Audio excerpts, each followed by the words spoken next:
embodiment of our ambition. But we need to get the basics right too. Let's be honest, catching the bus can be an ordeal. Ticket options that don't make sense, timetables that bear no relation to reality. Our landmark bus services bill, piloted through Parliament by my good friend Simon Lightwood, puts an end to this.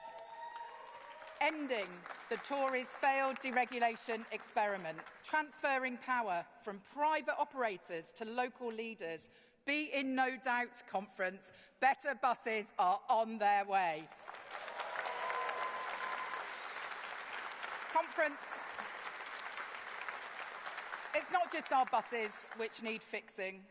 For too long, our railways have been run in the interests of private profit, not passengers. The Tories stood by and watched as delays, cancellations and overcrowding became the norm, as did the soaring profits of owning groups. Conference, I have one thing to say to you all. Not on my watch. This Labour government is calling time on 30 years of failure, frustration and fragmentation. We are returning our railways to the service of passengers and we're not wasting a minute. In the first 12 months of this government, we passed our landmark Public Ownership Act, took South Western and C2C into public hands, with Greater Anglia to follow in just 2 weeks' time. In February, West Midlands trains will be next, with Thameslink, Chiltern and Great Western to follow. At that point, more than half of the rail network will be publicly owned. And under the leadership of our Rail Minister, Peter Hendy, we will steer our Railways Bill through Parliament, setting up Great British Railways to unite the management of track and train. No more Sundays wondering whether the train is going to turn up. No more baffling arrays of ticket types and prices. A public service where reliability is the watchword and pride is restored. We said we would do it in our manifesto, and Conference, we are delivering.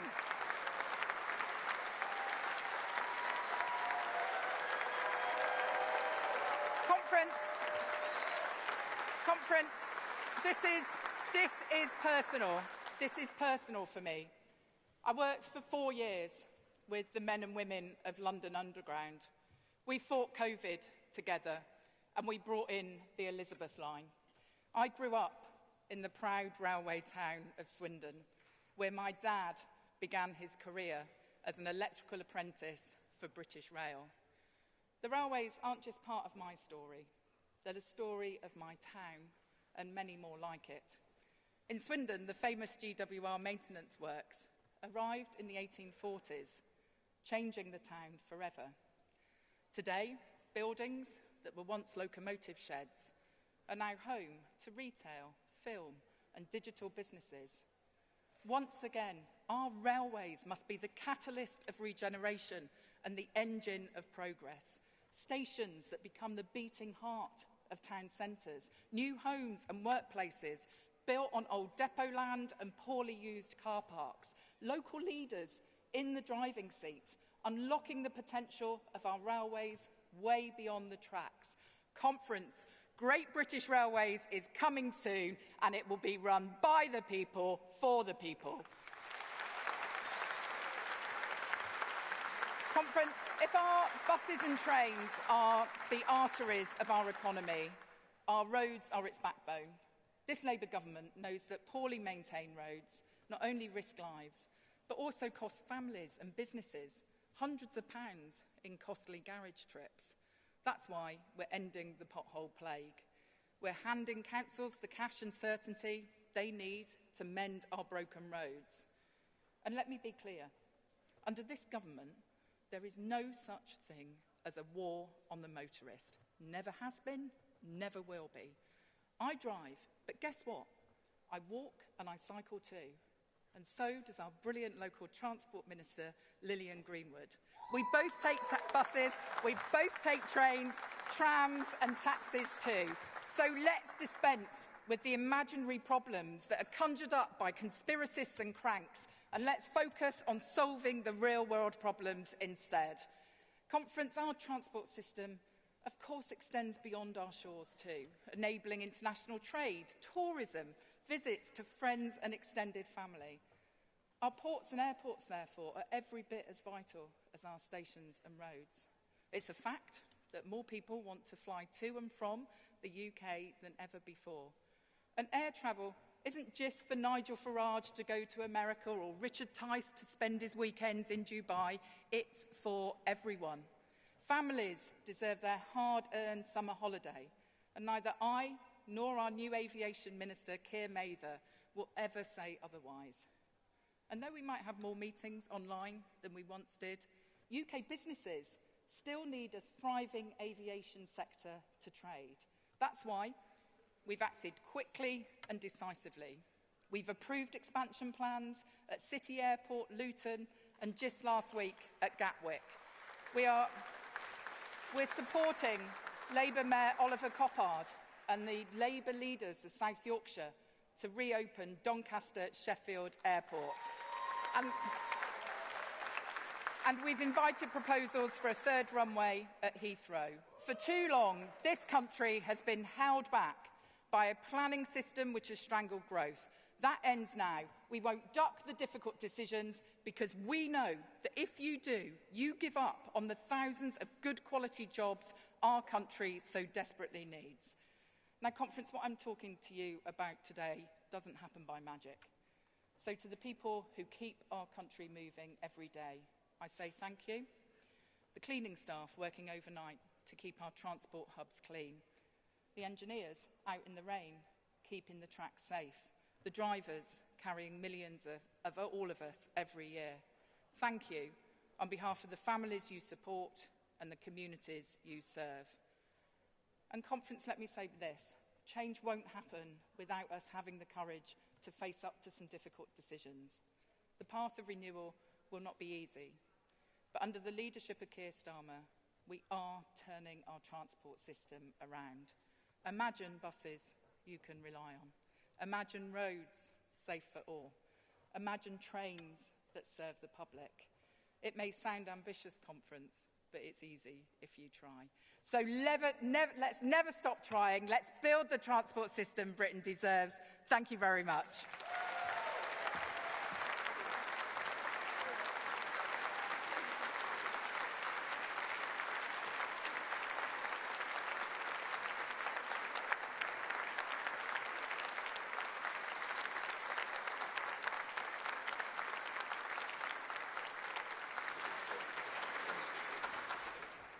Thank you so much, Heidi.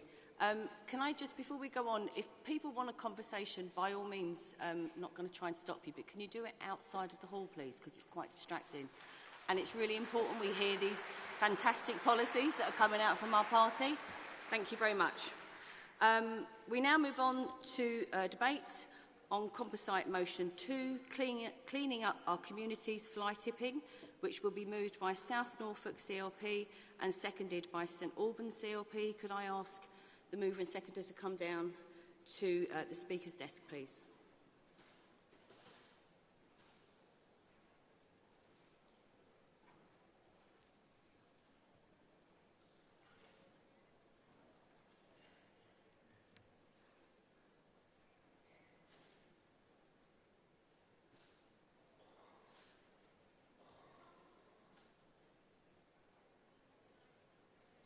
Thanks very much. You have 3 minutes.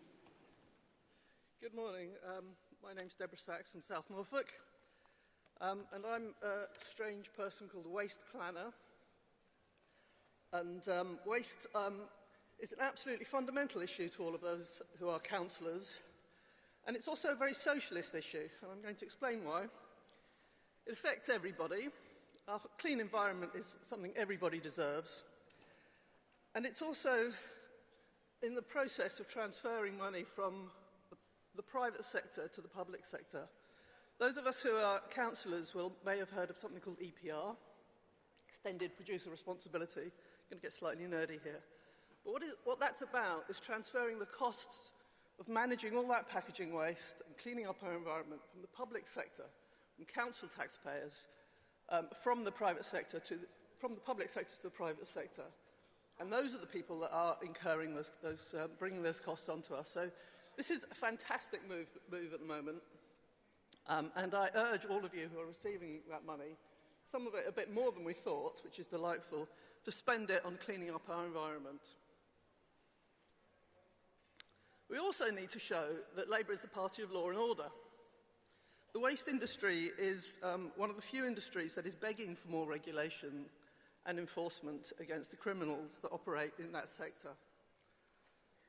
People who fly tip, they dump rubbish where it shouldn't belong in our rivers and our fields, who export it illegally to countries where it's not managed properly, who describe it as one thing when it's in fact another, hazardous waste, described as inert soils. These are really some fundamental issues, and those of us involved in delivering public services are more aware of that perhaps than ever. So I'd just like to move this motion and explain to people the importance of waste management and the importance of addressing fly tipping. There's some really good best practice which perhaps some people can learn from perhaps a county like Hertfordshire, where they put cameras up to in places where fly tipping happens, put up posters with little eyes on, which apparently puts people off.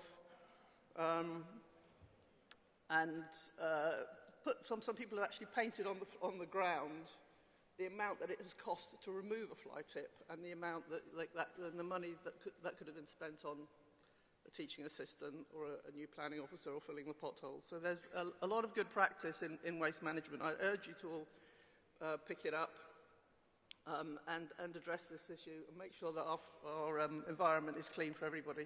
I'd like to move that motion, please.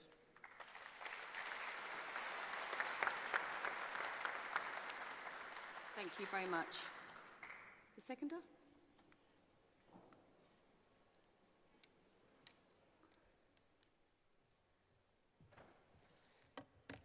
Good morning, Conference. I am Mason, a first-time speaker from St Albans.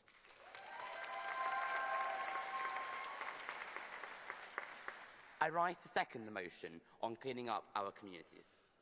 The Conservatives' appalling record on waste criminals left our roads and high streets tattered. I've seen this in St Albans, and I know our neighbours in Watford, Hemel and other areas feel the same. And whilst the Tories let criminals off the hook, Reform wouldn't even know where to start.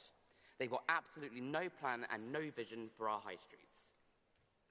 This motion welcomes the government's crackdown on fly tipping, and it urges the government to go further by imposing harsher prison sentences on those who perpetrate these offences, and to identify these criminals, we should be using high-tech drones and CCTV. No stone should be left unturned in our pursuit to go after these people who blight our communities. This motion gives the government our full confidence, so these fly tippers have absolutely nowhere to hide. So please, Conference, back this motion. Thank you.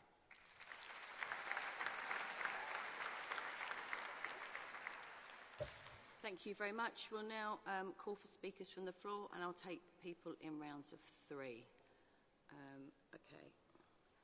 I think you were the first with your hands up in the yellow. Is it yellow, green? I can't really see from here, apologies. Green or yellow, thank you. Person there, is that a brown or yellow hand jumper? Yes, yes, thank you. And we'll take the person there in the red.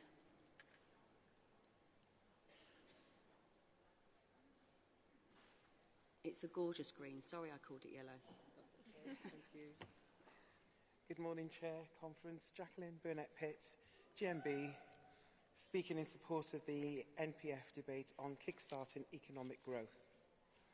Labour has inherited the most unequal society in a generation to the bad political choices made under the Tories.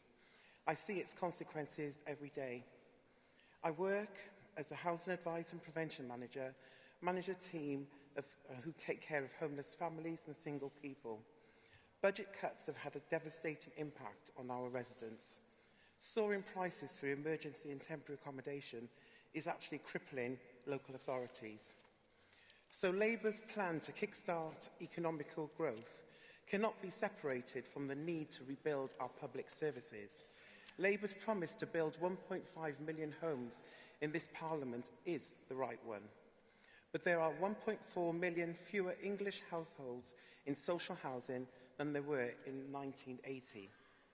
Working people must be able to afford to live in these houses when they are built, so Labour's commitment to the biggest increase in social and affordable housing in a generation cannot come soon enough.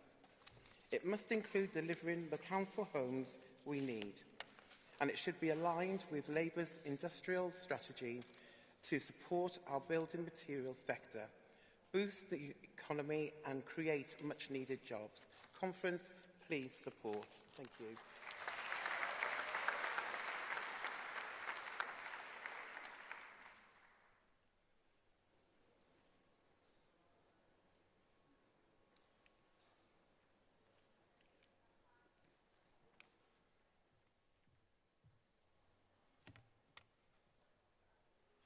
Conference. My name is Seb Lovell-Huckle.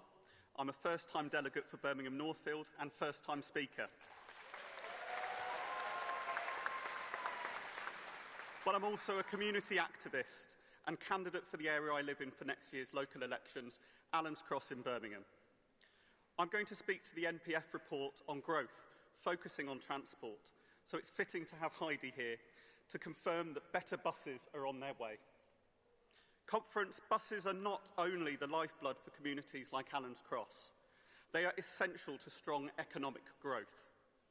For too long, National Express has let down local people. The 61 bus is an essential service that links my community, where a third of households don't have a car, with Northfield and Birmingham city centre, to hospitals, schools and work. The National Express decision to cut the 61 from Allens Cross is a disgrace. But Conference, thanks to West Midlands Labour Mayor Richard Parker and this Labour government, we are bringing buses back into public control.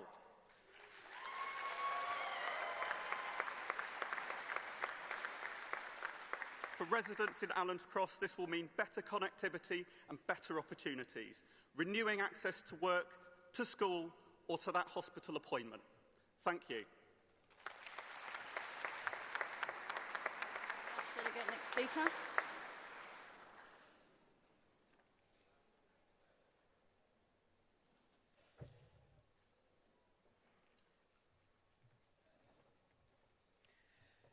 Good morning, Conference. I am Ros Cloak from Welwyn Hatfield CLP, first-time delegate and first-time speaker.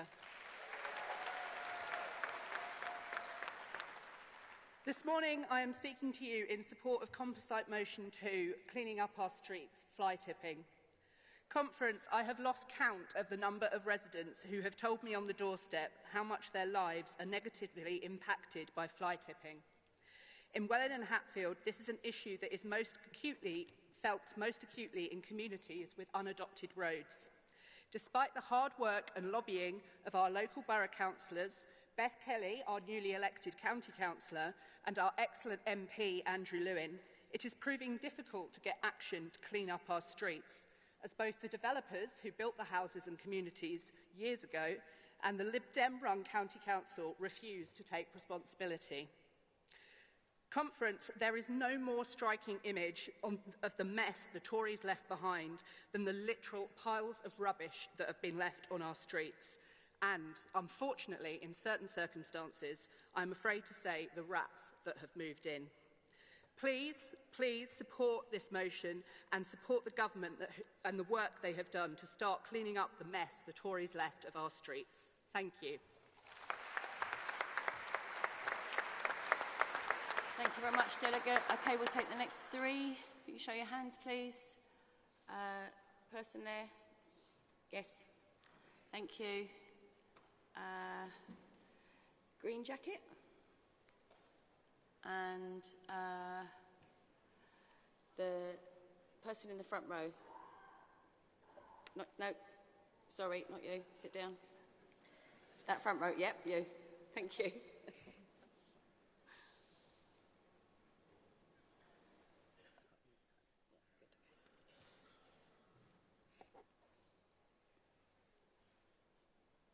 Thank you very much, Delegate.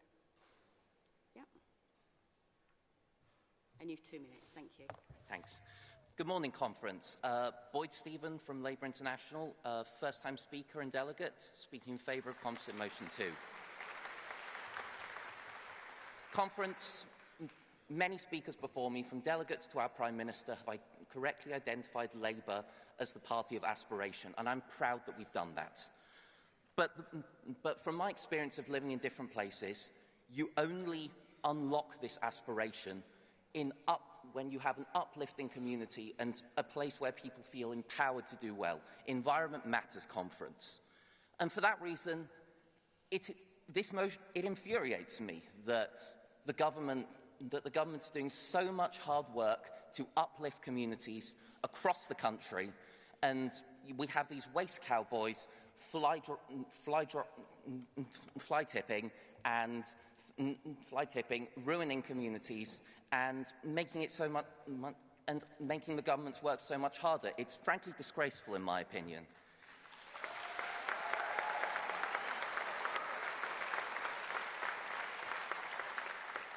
And for that reason, Conference, for the sake of both the beauty of our communities, for the sake of our economic future, because growth won't get going unless people's aspiration is unlocked, and of course for people's lives, since this empowers people and empowers people so much and improves people's lives to such a degree, please support Composite Motion 2 and let's crack down on fly tipping and stop these waste cowboys once and for all. Thank you very much, Conference.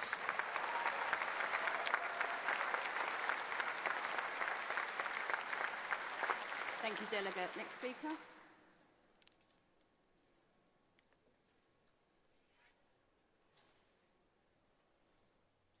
Good morning, Conference. I am Councillor Rebecca Everett, Deputy Leader of Erewash Borough Council, which we took control of in 2023 after 20 years in opposition. Like our Labour government found in 2024, we inherited a complete mess. For 2 decades, the Tories inflicted grave austerity whilst also leaving us nearly bankrupt. Tories were spending £1 million a year on Britain in Bloom. Meanwhile, they scrapped 4 of our 6 street cleaners and reduced our number of neighbourhood wardens by 3/4. Like our government has been doing for this past year, we made tough choices and brought some much-needed financial responsibility. We saved Erewash from bankruptcy. And now, like this government, we're turning back the clock on austerity. Our neighbourhood wardens, who race around Erewash every single day dealing with graffiti and fly tipping, do brilliant work that hardly anyone can see. While the Tories slashed their numbers and messed with their routines, we've listened to their suggestions on how they can work better, and we're hiring more of them. This investment in Erewash pairs wonderfully with new powers announced by this government: higher fines and tougher penalties for fly tippers, a welcome deterrent against these criminals. So whether you're dumping waste at Forbes Hole in Long Eaton, on country lanes in Breaston, or leaving mattresses on Pelham Avenue in Ilkeston, watch out, we're coming for you. I'm grateful that this government has our back. It's time to clean up Britain's streets. And if you support our mission to turn back the visual stain of years of Tory misrule and austerity, if you support reviving our town centres, and if you support making criminals pay and bringing back people's pride in their communities, I urge you to back this motion.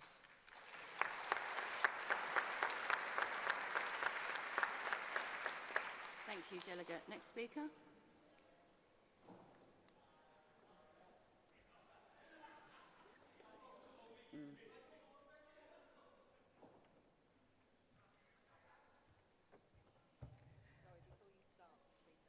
Can I just remind everyone to try and keep it down?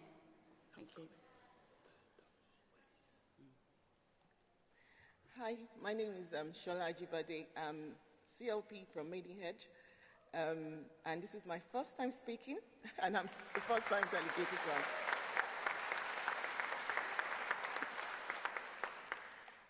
Conference, fly tipping is not only an eyesore.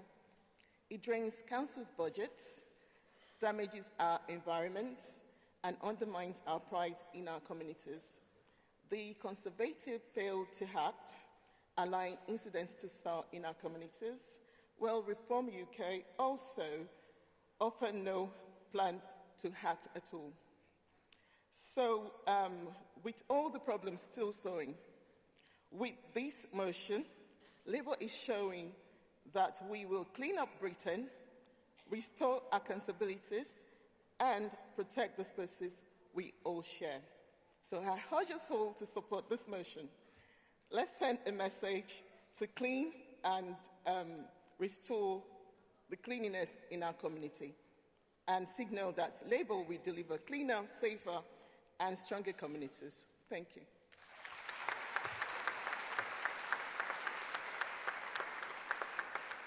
Thank you very much, Delegate. Another round of three.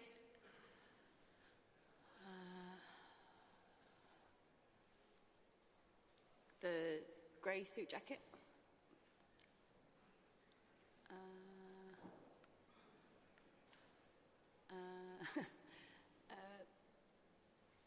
Black top, there, yeah.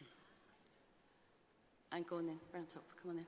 You were waving very vociferously.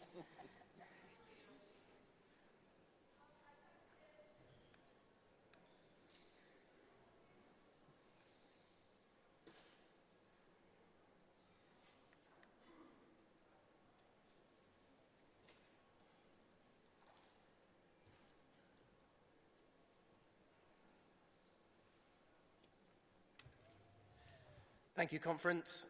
Councillor Tom Plater, Stevenage, CLP, first-time delegate, first-time speaker.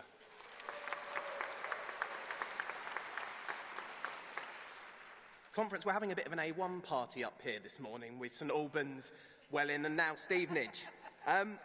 Because fly tipping is more than a mess. It's a mark of neglect. And under the Conservatives, it exploded. It went up 60% over their watch. Waste disposal costs have soared, and while repeat offenders dump with impunity, our communities are left to clean up the consequences. The Tories didn't clean up the country, and now we must. Because councils aren't legally required to investigate or prosecute fly tipping. It's discretionary, and some choose to look the other way. That's not enforcement, it's abandonment. And the proposer to this motion was absolutely right, because in Stevenage we deploy mobile CCTV units across fly-tipping hotspots to catch those who want to bring down our local areas.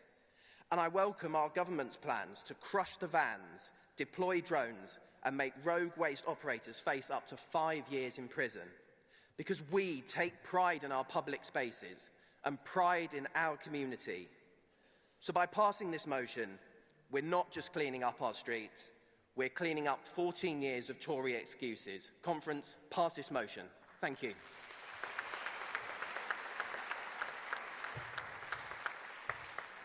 Thank you very much, Delegate. Next speaker.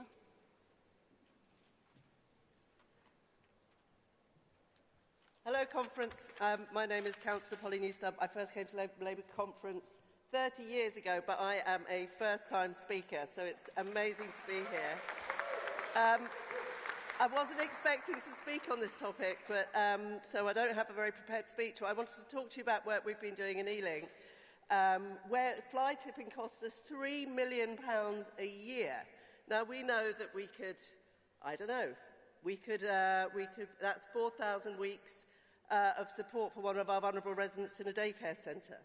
200 CCTV cameras to fight crime, and it could even fix 32,000 potholes in our borough, but instead we have to pick up the filth that people leave behind. And it is so much more than just an administrative environmental problem for our residents. It's an absolute symbol of decline and leans into making our communities feel unsafe, unloved and left behind. And that is how reform gets into our communities, exploiting the very things that they would never do anything about. So in Ealing, we've been... Thank you. In Ealing, we've been running a brilliant campaign. I want to shout out to Councillor Paul Driscoll, who's not here, who's been leading a campaign talking about Ealing being our home, not a tip. And it feels a really fundamental way to make that connection with how we want to live and how we want to feel empowered to live safely in our communities and not feel that we're blighted by this filth. So we've been creating many little crime scenes around around areas that we know are hotspots for fly tipping.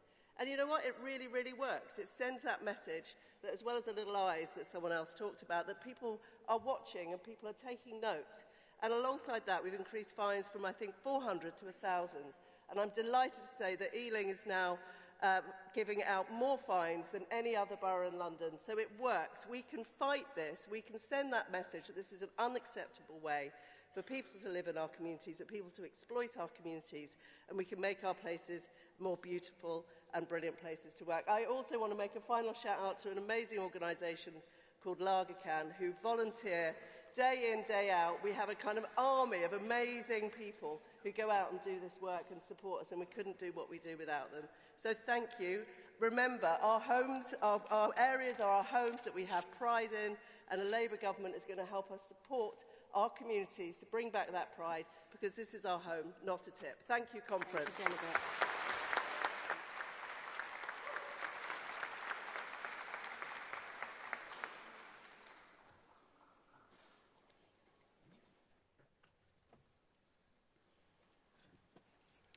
Thank you. Yes, next speaker.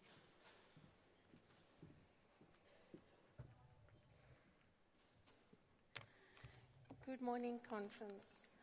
I like this motion, and I have hundreds of reasons to support this motion. Sorry, I forgot to tell. My name is Nabila Ali. I'm from Newcastle Central West. First-time councillor, first-time speaker. That's why. Thank you. As I said, I have hundreds of reasons to support this motion, but one thing I think is the main reason when I door knock and I ask people why you don't allow your children to play in the street, they say streets are not clean.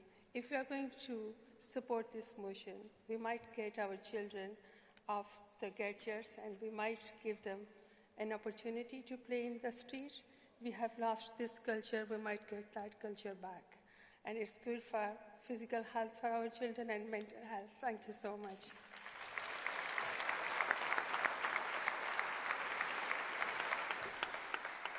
Thank you very much. We'll have one last round. I'm trying to pick from where I haven't picked before. Okay, you can come forward. Yeah. Yeah, in the red. And is that a red or an orange jumper at the front? Yes. Thank you very much.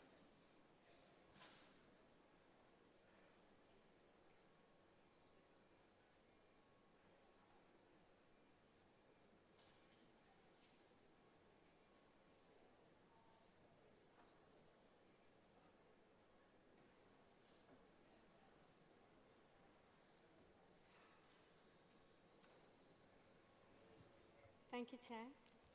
Good morning, Conference. My name is Kamalpreet Kaur, second-time delegate and second-time speaker from Hayes and Harlington. Thank you. My day begins with WhatsApp messages. They say, "Hello, Councillor," but instead of smileys or flowers, I get pictures of fly tips, mattresses, black bins, and everything.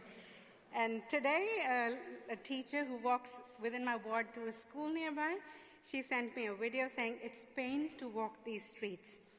It isn't just about the mess, it's about dignity, it's about pride, and it's about whether people believe that their council or the government care about them because they feel abandoned.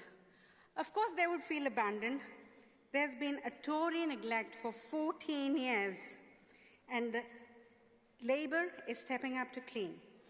While Tory cuts slashed the frontline services, leaving only a handful of enforcement officers, Labour is committing to investing in enforcement, restoring pride, and renewing our communities. And let's not forget reform. A party with a name that's an anomaly in itself, because there's nothing reforming about it. I think we should call it deform rather than reform.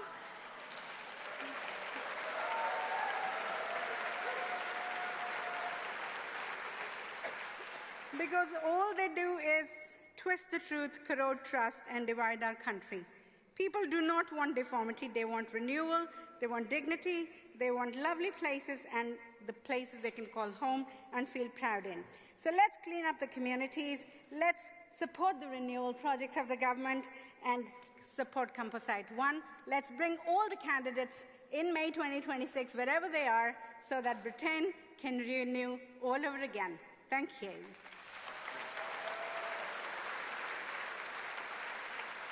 Thank you very much, Delegate. Next speaker.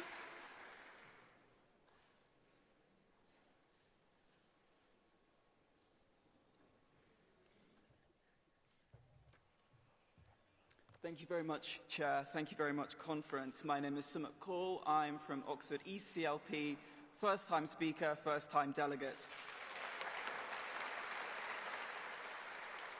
And I'm also a very proud member of Unite, which organises the BMW Cowley Mini Factory, which, as anyone who knows our great city knows, is the heart and soul of Oxford.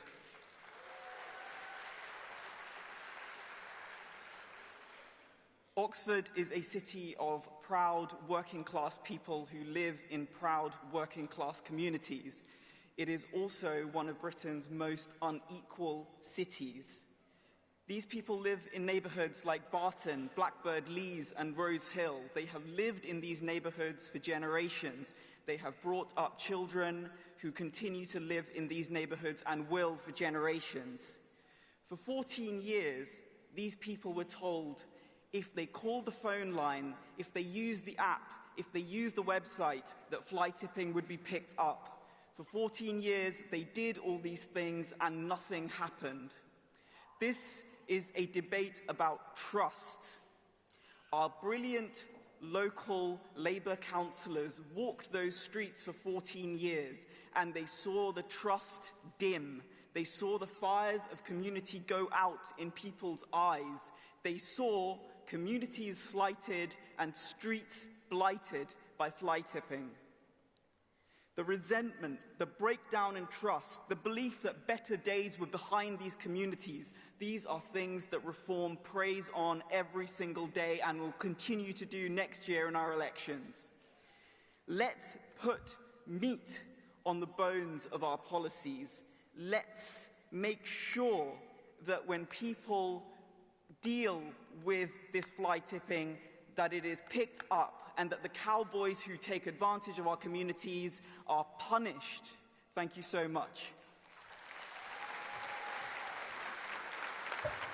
Thank you, Delegate.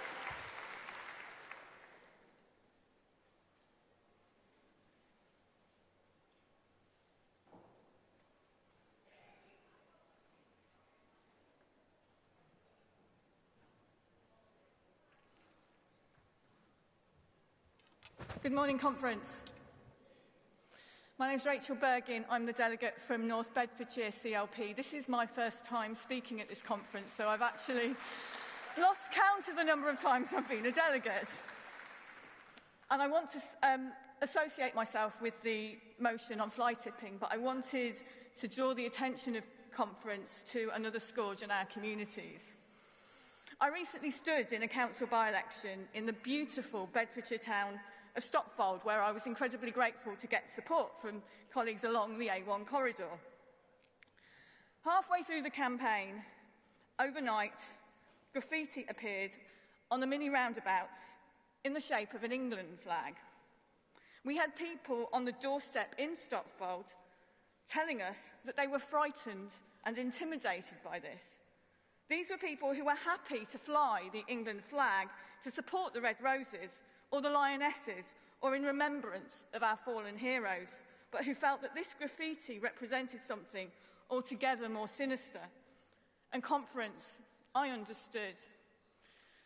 My granny lived in loyalist West Londonderry during the Troubles in Northern Ireland, and when I visited her, she lived in a house with no inside toilet or bathroom or central heating because it was slum housing that hadn't been replaced because of the Troubles, because politicians were too busy fighting sectarian battles and not improving lives for people.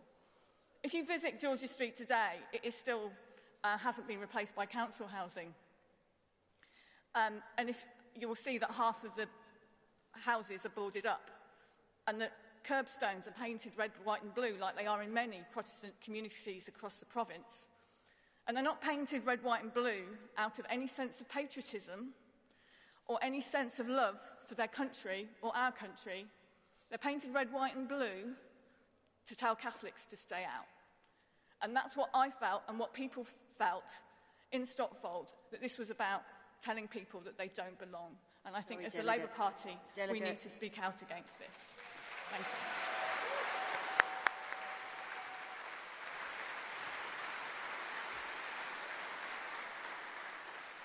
Thank you very much.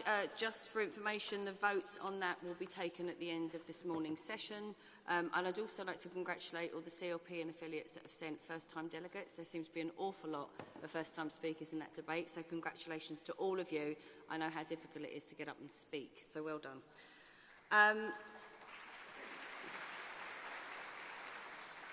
And we now move on to the Metro Mayor report, and I'd like to welcome Tracy Brabin, our Mayor of West Yorkshire, to the stage.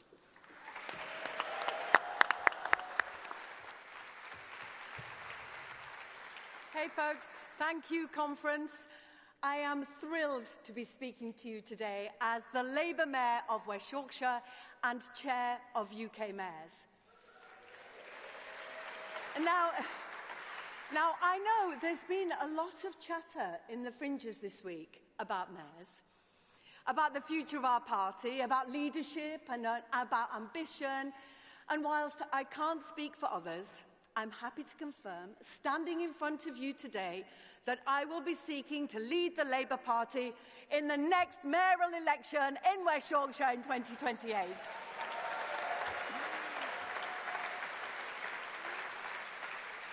Last time I addressed you at conference, it was 2021. I'd just been elected as a Metro Mayor for the very first time. Gosh, things were so different, weren't they? A Tory government that parted while the rest of us self-isolated, that levelled down communities instead of up, that delivered a budget that lasted 48 hours but left mortgages soaring for months, that cancelled HS2 without even talking to northern leaders, that left schools literally crumbling, rivers full of sewage and families paying the highest taxes in 70 years, that put Matt Hancock in the cabinet and then in the jungle, that tried to lay out an economic direction but instead gave the CBI directions to Peppa Pig World. And let us not forget, they gave us a Prime Minister who couldn't outlast a lettuce, leaving behind 14 years of chaos, 14 years of crisis, and a country desperate for change. Now, we know that rebuilding this country will take time. But, Conference, we've already made incredible progress. 2,000 more GPs, 5 million more NHS appointments, free school breakfast clubs, new landmark trade deals, the creation of Great British Energy, Great British Rail, the largest expansion of employment rights in a generation, and a hard-fought-for Hillsborough law. Conference, change is happening, but we must make sure that everyone can feel the benefits of that change. Now, there are those who will seek to use that feeling of hopelessness to divide us. The playbook has already been written. Across the pond, they said migrants were eating dogs. Nigel Farage is now telling us migrants are eating swans. What's next, goldfish? Conference, is your nan's budgerigar really safe? Is your niece's hamster, will she make it? I know, honestly, it's laughable, but it's also extremely dangerous, because this is the same playbook. Dress up lies as truth, stir up fear, divide communities, make the poorest blame each other while millionaires like Farage are jet-setting around the world. Now, we might not like the playbook, but it works. And that's why we can laugh at all the nonsense, but we can never ignore it.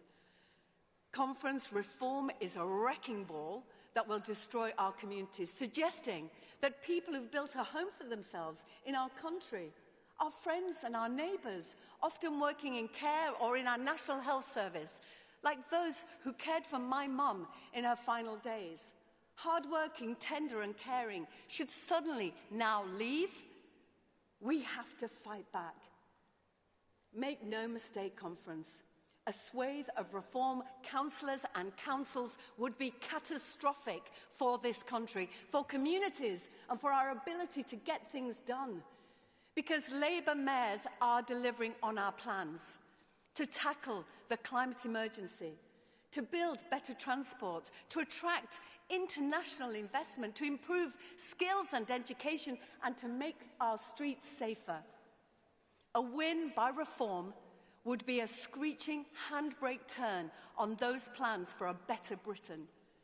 Only Labour has a plan for growth in every region and in every community. And we will do it by empowering local leaders with skin in the game.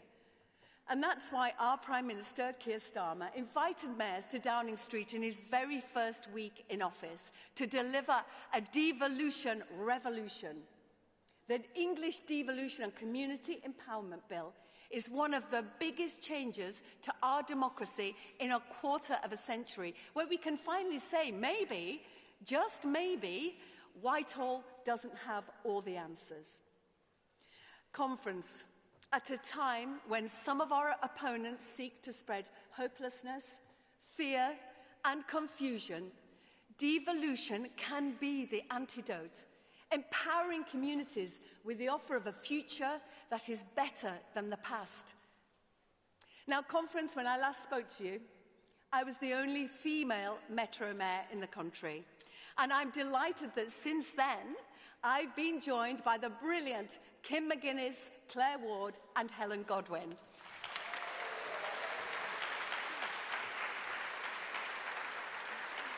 All working together with Andy, Steve, Sadiq, David, Oliver, and Richard, all of us working flat out to deliver on our promises, creating those good new quality jobs and apprenticeships, building more affordable homes, revolutionising our transport networks, putting more money into people's pockets, and creating those communities where people really want to live. Conference, I'm a free school meals kid who grew up on a council estate in Batley. I survived sexual violence, marched on Greenham Common, and organised for striking miners.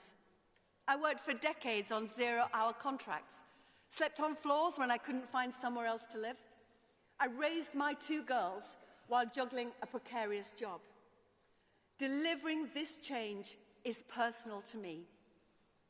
Being a Labour mayor for my hometown is personal to me.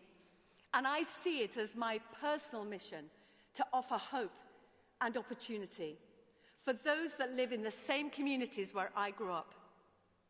In West Yorkshire, we're investing millions in sport and the creative industries, with training for young people to get a leg up in stage and screen, better access to grassroots sport, and a young poet laureate scheme to inspire the next generation, all proving you don't have to leave to achieve. And I am so grateful to the Secretary of State for Culture, Lisa Nandy, for her personal support for the creative sector, and especially One Creative North, a joint project that brings together all the Northern mayors, the Arts Council, BBC, Channel 4, ITV, our universities, all working together to power up the North. Because that's what growth in every part of the country looks like. Backing and investing in growing sectors that have the potential to transform our local economies. But to grow our region, we need better transport. And this Labour government gets it. You heard earlier from Heidi about how transformative investment in local transport will be. £2.1 billion for my region, acting as a magnet for inward investment with trams connecting Leeds, Bradford, and all of the communities in between. And Conference, you'll already know about Labour mayors leading on plans to improve our bus services across the country with new integrated transport models, working with government to keep fares low. In West Yorkshire, our buses, trams, trains, and electric bikes will be brought under our new brand, the Weaver Network. Stitching together. Let's hear it for the Weaver Network, everyone. There's some people from West Yorkshire over there. We love you.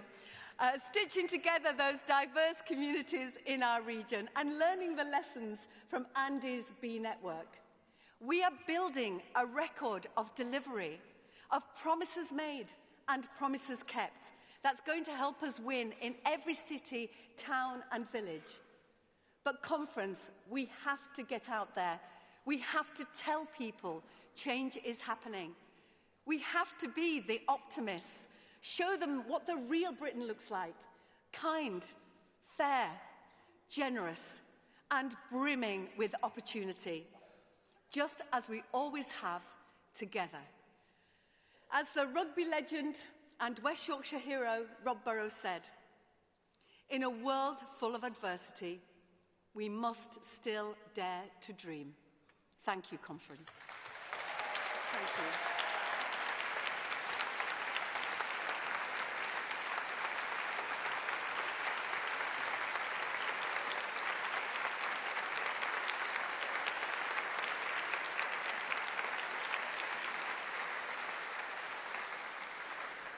Thank you so much for that, Tracy. And now, if you bear with us, we're going to have a slight changeover.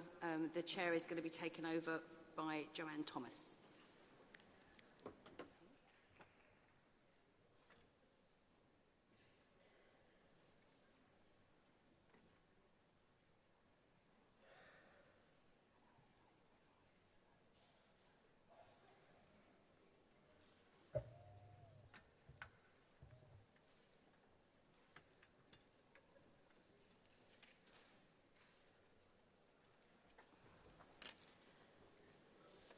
Thanks, Maggie. We are now moving to the NHS and our health service, but before we hear from Wes Streeton, we will take delegate contributions from the floor. First, we'll move our motions. The first motion is Composite 13, Staffing Adult Social Care, moved by Unison and seconded by GMB. Could delegates please register at the Speaker's desk, please? The next motion is Composite 11, Subsidiary Companies and Insourcing. It will be moved by Unison and seconded by GMB. Could delegates please register at the Speaker's desk, please? Finally, we will have Composite 4, NHS Dentistry. It will be moved by Crewe and Natwich CLP and seconded by Bury St Edmunds CLP. Could delegates please register at the Speaker's desk?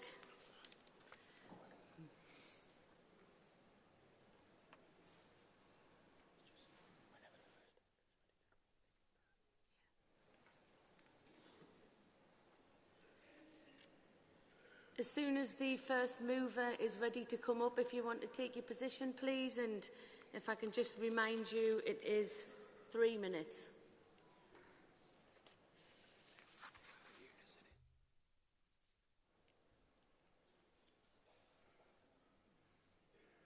Thanks, Unison.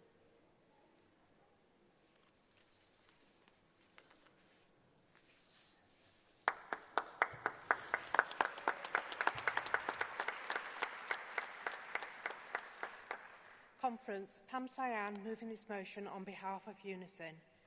Friends, when we talk about care in this country, we talk about the soul of our nation. We are talking about who we are and who we aspire to be. Let us how we treat the elderly neighbour who has no one else, how we treat the child born with disabilities, how we treat the stranger who falls sick tomorrow and needs someone to be there. And for decades, it's been care workers, British and migrant, shoulder to shoulder, who have held up that promise. They are the ones who lift our patients from their beds, who sit through the night with families in their darkest hour, who carry compassion and humanity into the system, often starved of both. They do this work not because it is easy, not because it is well paid, but because it is essential, because without them, our society does not work.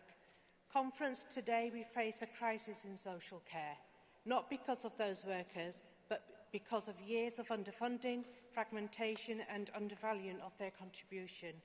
That is why steps taken by our Labour government matter. The first cross-party roundtable in the Independent Commission on Social Care, a commitment to build a national care service, and the creation of adult social negotiating body, a fair pay agreement that can truly be a game changer for the sector. This is progress and shows what can happen when we choose hope over division and when the government listens to those on the front line. But conference, we must go further. Vacancies in adult social care have risen to 131,000. Recruitment is collapsing, retention is collapsing. We cannot build a national care service unless we value those and protect the people who make it possible. It means recognising the role of migrant workers who have kept the vital services running. It means rejecting scapegoating, and it means ensuring that migration rules do not make the bad situation worse. We cannot afford to drive away the very people who hold the system together. Conference, there is a different way. We can choose to say, if you leave your family to care for ours, this country will care for you. If you bring your labour, your love, your life into our communities, you will not live in fear. In Labour's Britain, the route to settlement will be fair, humane and just. And we can choose to say the care workers, all care workers, deserve dignity, they deserve security, and they deserve the power to stand up to bad employers without looking over their shoulders. Because this is not just about social care. This is about what we stand for as people. It is about principle. It's about values. And it's about the kind of nation we want to be. Do we want to be a nation that tears down the very people who hold us together? Or do we want to be a nation that honours their work, rewards their compassion and lifts them up? I say it must be the latter. So, conference, let's rise to the challenge. Let's say loudly and without apology, dignity in social care is not an optional, it's essential. Funding, respect and protection, not tomorrow but today. Britain is a nation that stands tall because it refuses to push down people who we all depend on. Let's stand for fairness, let's stand for dignity, and let's stand for social care. I move.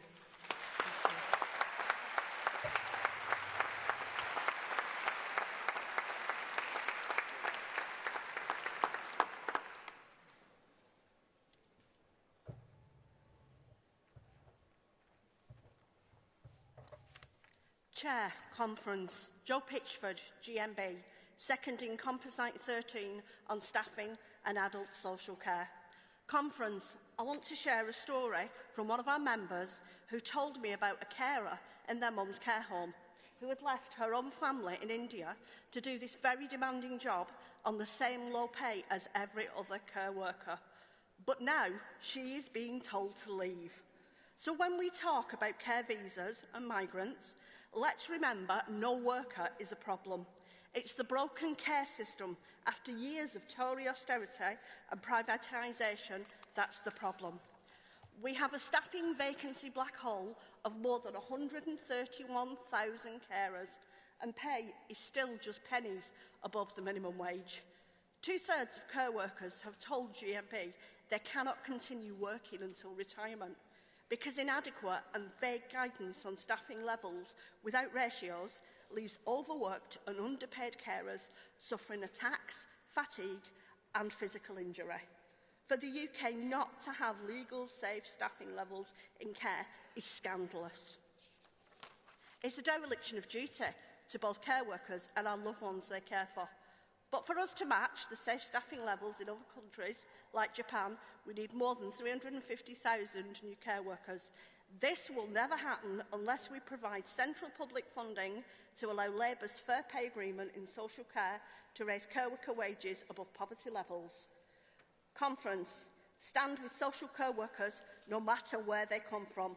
Support this composite. I second.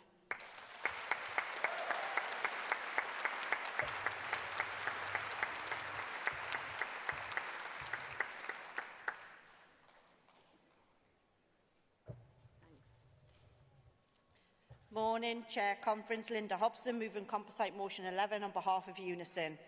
Conference, we all want the Make Work Pay agenda to be a success. In some areas, great progress is being made, but other parts need much more attention from the government.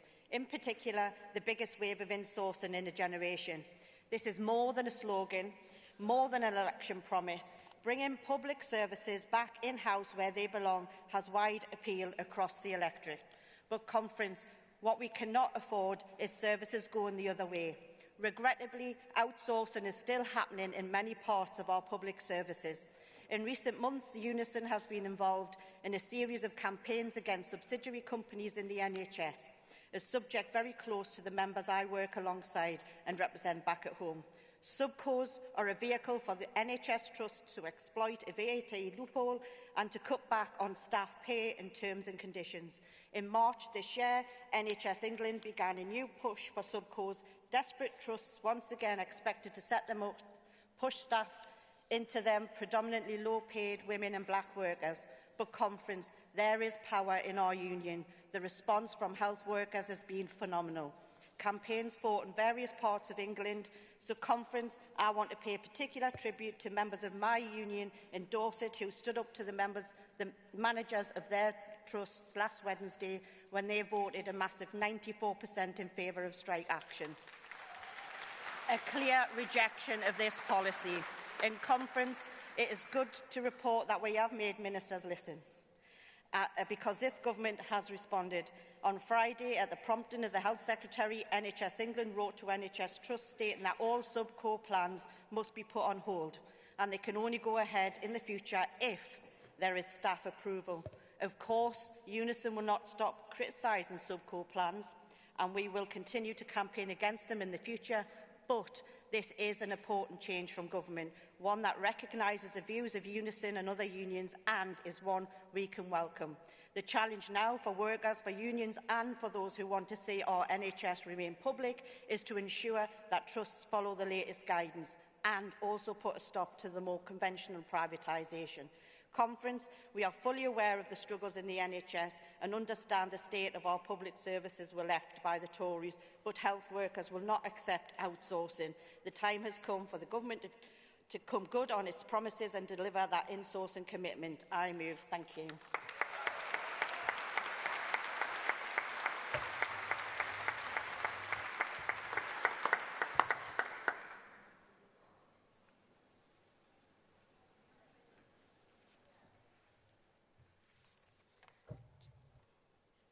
Chair, Conference, Fazana Jummer, GMB, seconding this composite.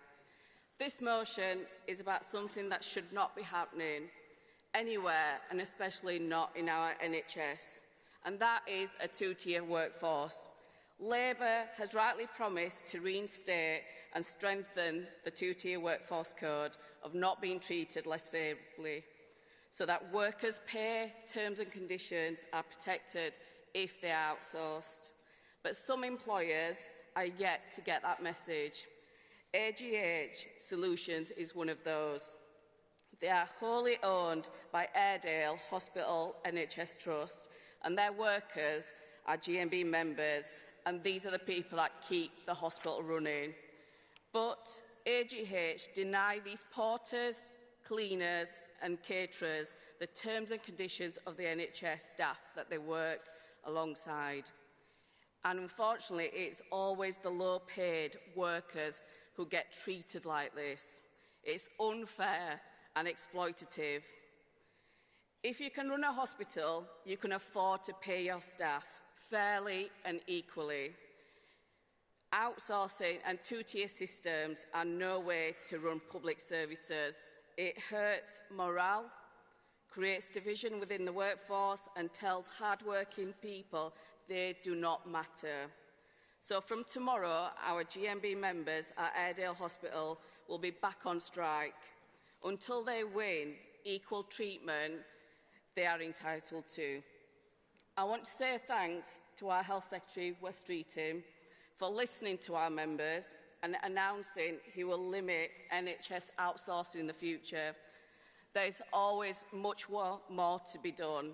So let's finish the job and bring about the biggest wave of insourcing in a generation that our government has promised us. Conference, please support.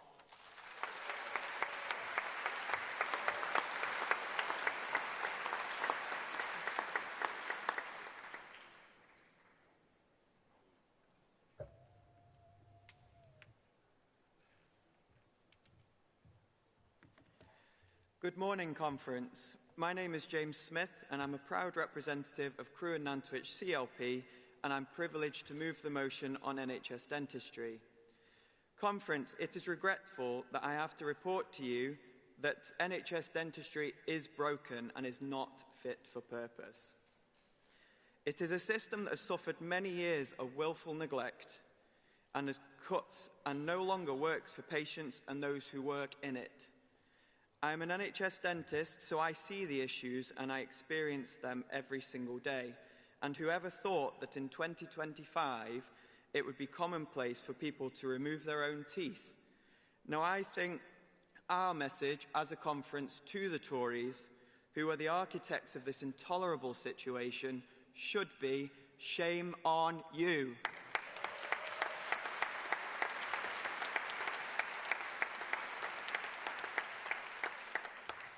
The most common cause of a hospital admission for children is to have a tooth extraction under a general anaesthetic.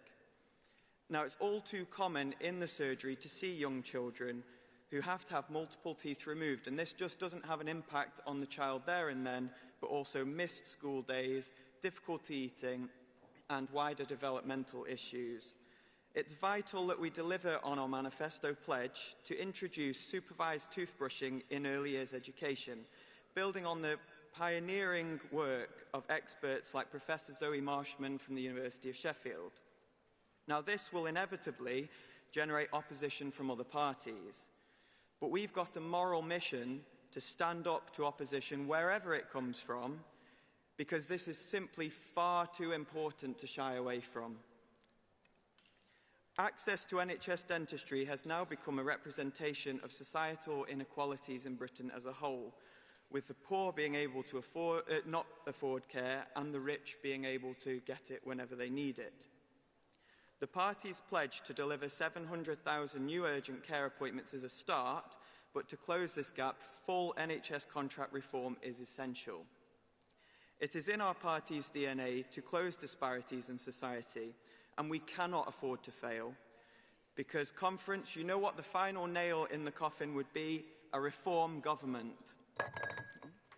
I don't know about you, Conference, but I'm not willing to accept the status quo, and we as a Labour Party have a huge responsibility and duty to get NHS dentistry back on its feet and to make DIY dentistry a thing of the past and to end this Dickensian practice once and for all. Thank you, Conference.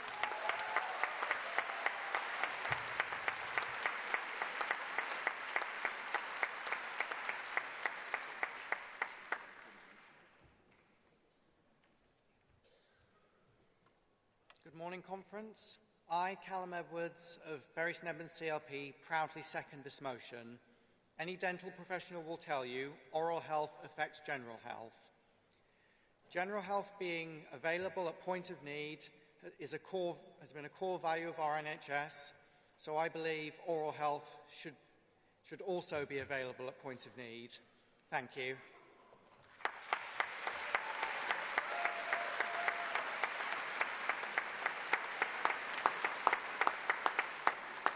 Okay, I will go in rounds of 3. If you could just indicate if you'd like to speak, please, and I'll look to get a variety of people.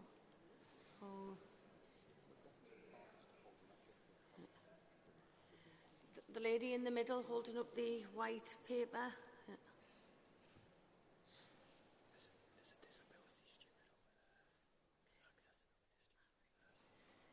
The lady with the disability steward. And right at the very back, in the mustard top, at the very back. I'll come round again. Thanks. At the very back, yeah.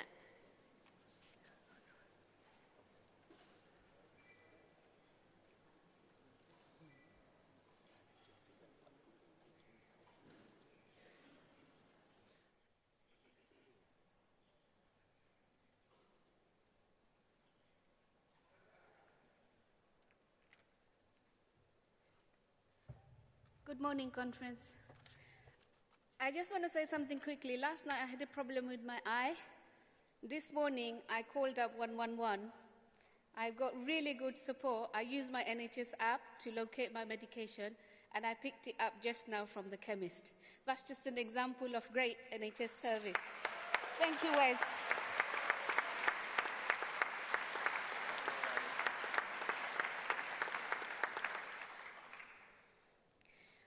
So, conference.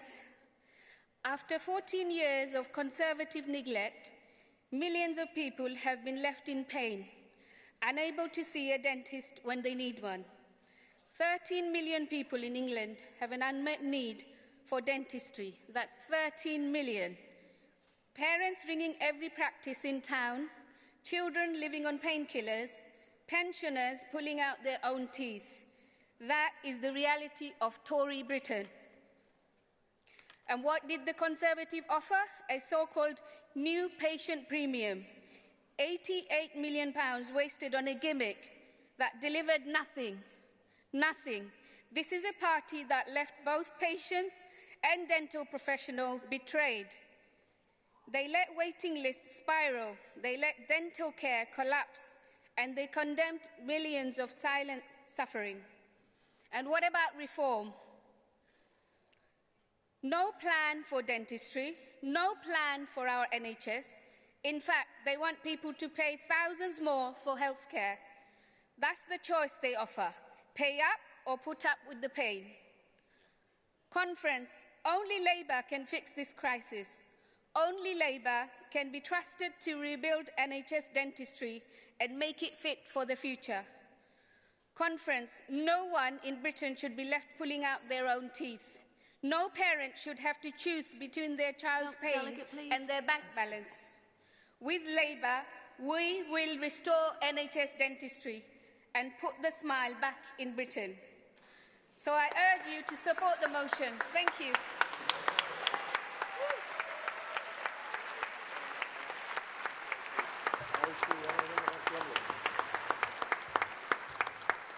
Can I ask all speakers to make sure you stick to the time, please, so I can get as many people in as possible?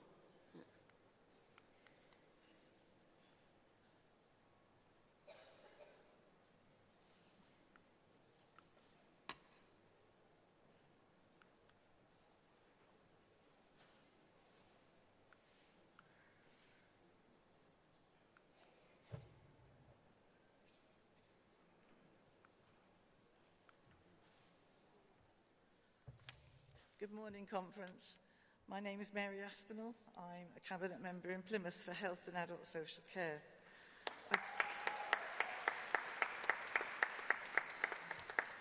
When Labour took control of Plymouth City Council again in May 2023, we had a private Cabinet meeting and decided where we were going forward and what would be our priorities. We really considered lots of things. But the one thing close to my heart was we decided to set up a dental task force in Plymouth. At that time, we had over 22,000 people on the waiting list for an NHS dentist in Plymouth.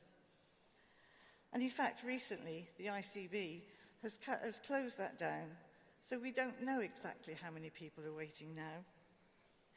The task force included some people who worked within the profession. We've got a dental school in Plymouth, so we've made sure we invited them. And their social enterprise department was able to help with some of the care that was needed. We initially launched a scheme that any child in primary school could apply to go along. And unfortunately, it wasn't as well supported as we thought it would be. So, the dental task force had various people on it, and we met every couple of months to see how we could progress. Since that time, the dental school enterprise scheme has been able to work with us, and we are hoping in October to be able to open a training establishment for dentists. And there will be some people on the list will be dealt with, but particularly looked after children are going to be eligible for checks. We also, obviously, like everybody, have an emergency dental service. That is overrun. But fortunately, we've received some extra money so that we can expand that. The Labour plan is working, and we hope that we'll get sorted. But, Minister, Secretary of State, I would like to invite you to Plymouth so that you can come along to a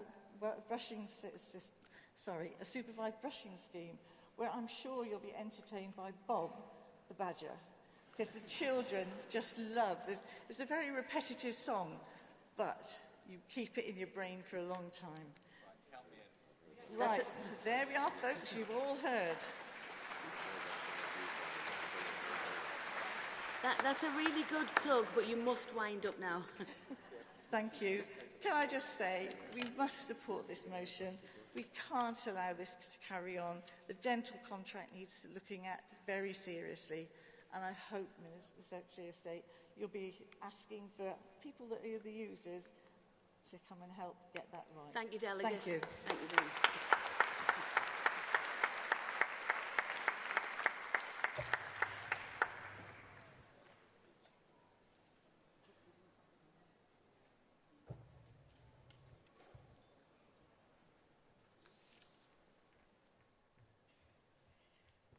My name is Anne Leadham, North Hereford CLP, lifelong member of this party. Conference, let me tell you a story that will confirm Labour is making a difference. My husband had to endure a catheter for 4 years because he had an enlarged prostate and could not pee. So many visits to the A&E because the catheter was blocked, costing the NHS £500 every time. I sensed the men in the hall understand the indignity of the situation. We were told it would be years before he could have surgery. Then a miracle happened. Labour came to power. Within a month, he was seen by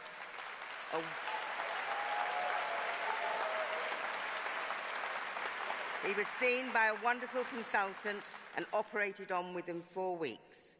He has other medical conditions that are being treated on a regular basis. This is a story about giving someone back his dignity and the quality of life, and Labour did that. As a retired nurse, I could see the pressure the staff were under, always apologising about the lack of progress, frustrated because they could not care for their patients properly. It was not their fault, it was the Tories. Lack of investment, lack of support for the health service. We must shout it from the rooftops, on the streets, using social media. Labour is the only party that will improve the health of this nation. Reform want to privatise the NHS, and the Tories don't care. Remember Matt Hancock? Conference, be proud of our achievements in such a short time and celebrate that the health of the British people is safe in our hands. Thank you, Conference. Also, support the motion. I'm going to go around again. If you would like to speak, blue jumper at the front, right at the very back in the middle, and over here on the right. Yep, man in the suit. Yeah. Can I just remind you to stick to the time, please, so we can get as many speakers as possible? It's very much appreciated.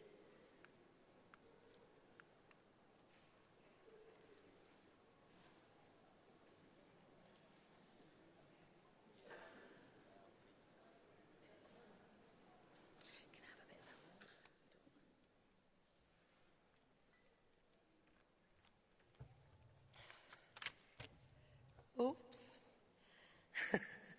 Conference, Bridie McCrish, United Union, speaking in support of Composite 11 and subsidiary companies.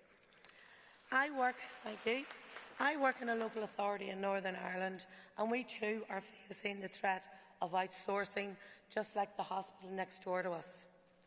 At Conference, the drive to introduce subcos into the NHS and local authorities must stop.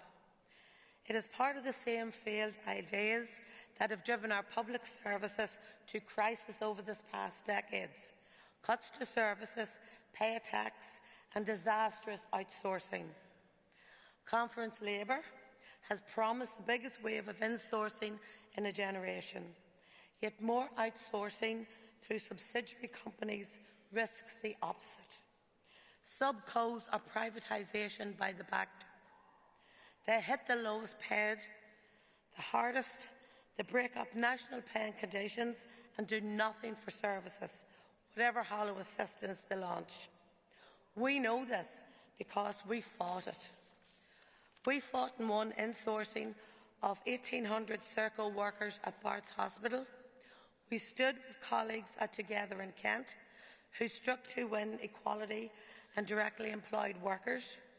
We brought housing repair workers back in-house in Stoke-on-Trent.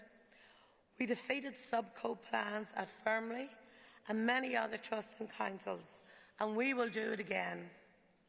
In Northern Ireland this year, public sector workers took strike action to defend our servicing from underfunding and neglect. The announcement this week from the NHS in England of a change in the national guidance on subcos is welcome, but it's not enough. We don't want a pause, we want an end. We want existing subcos brought back in-house. Public service workers have had enough. Stop outsourcing. Support this composite. Thank you.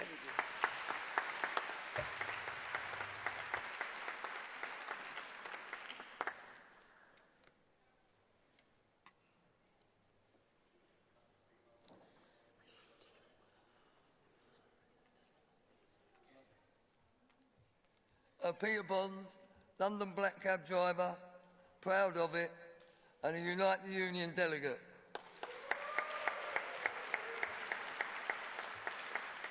A lack of accessible and affordable dental care is a global crisis, affecting 3.7 billion people worldwide, causing pain, discomfort and impacting overall health and quality of life. I'm a working class cab driver. I was born on a council estate, Peckwater Estate in Kentish Town. Who do I believe? ActionAid, Amnesty UK, Amnesty International, Yesh Din, B'Tselem, Francesca Albanese, UN Rapporteur, all call it genocide, occupation, apartheid in Palestine and the West Bank. I'm calling on Mr. Streeting to allow any Palestinian with any health issue to be allowed to flown over here at the cost of the UK government and treated. Umkhonto we Sizwe, the spear of the nation, was led by Nelson Mandela, Mandiba. He was called a terrorist by the British government and many others. He said on his release, "No one is free until all Palestinians are free." Free Palestine. Thank you very much.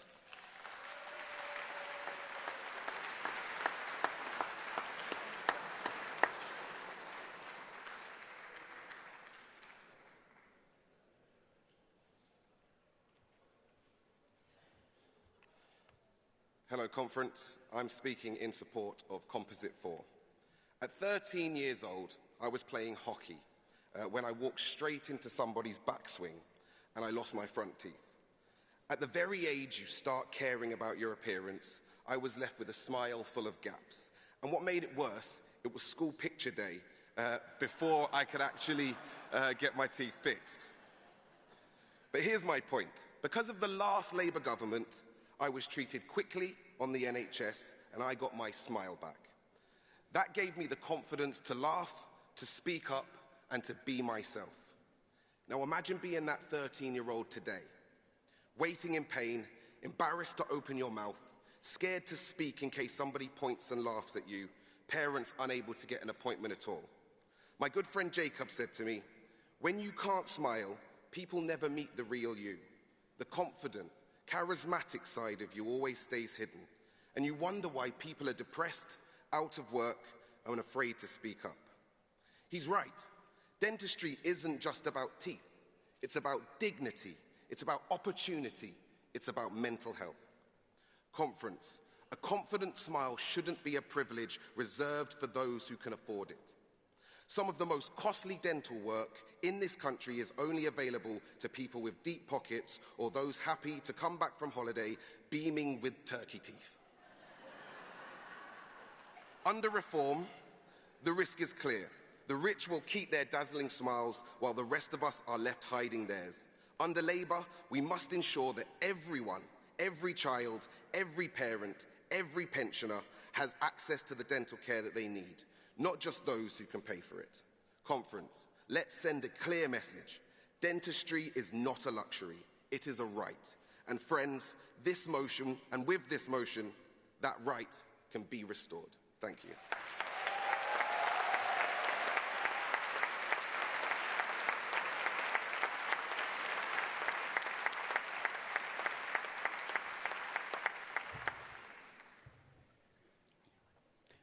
Hiya Conference. I would like to announce that I live in Plymouth and the dental school that Mary Aspinall went about, I was able to use. It took 3 weeks to have it, but for 3 weeks I had a really bad broken tooth. On a daily basis with that dental school, that Plymouth Council and Luke Pollard campaigns, my dentist closed down.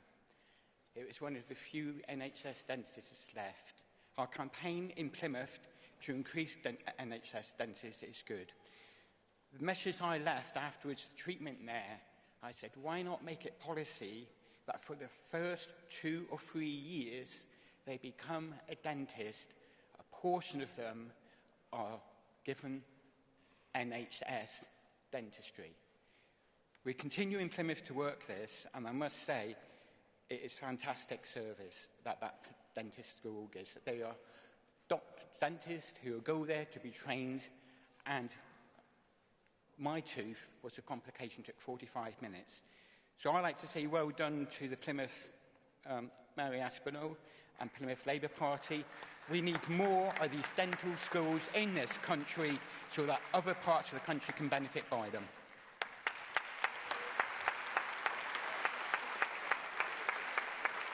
Please indicate if you'd like to speak again. The red hair, green jacket, I can see. At the back, pink shirt. Yeah. In the middle here. Yeah. Thanks. Yeah.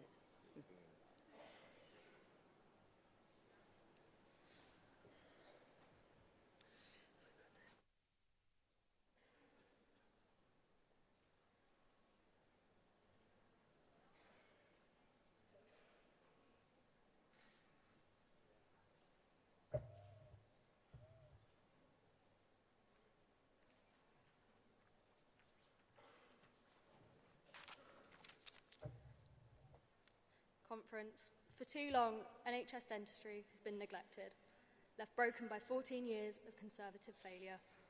Across the country, patients are being forced to queue around the block, suffering in pain just for the chance to see a dentist. For far too many, there's no appointment available at all. This is not just unacceptable, it's a national scandal. Labour is already working hard to end this misery, with a plan to get 700,000 extra dental appointments rolled out nationwide, to get patients the care they desperately need. But prevention is vital too. That's why I'm backing this motion to expand the supervised toothbrushing scheme for up to 600,000 children in our most deprived areas, tackling tooth decay early and giving every child a healthier start. But most of all, I'm backing this motion because it will renegotiate the broken dental contract with a £20,000 golden hello to bring dentists back to the NHS, bring health equality back to the country. This Labour government is committed to getting NHS dentistry back on its feet and building a service that is fit for the future.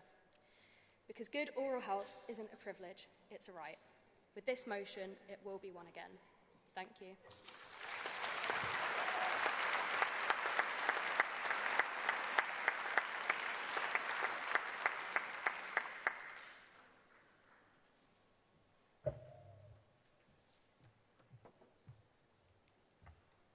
Good morning, Conference. I'm Charlotte from Bury North, and I'm a first-time delegate and first-time speaker.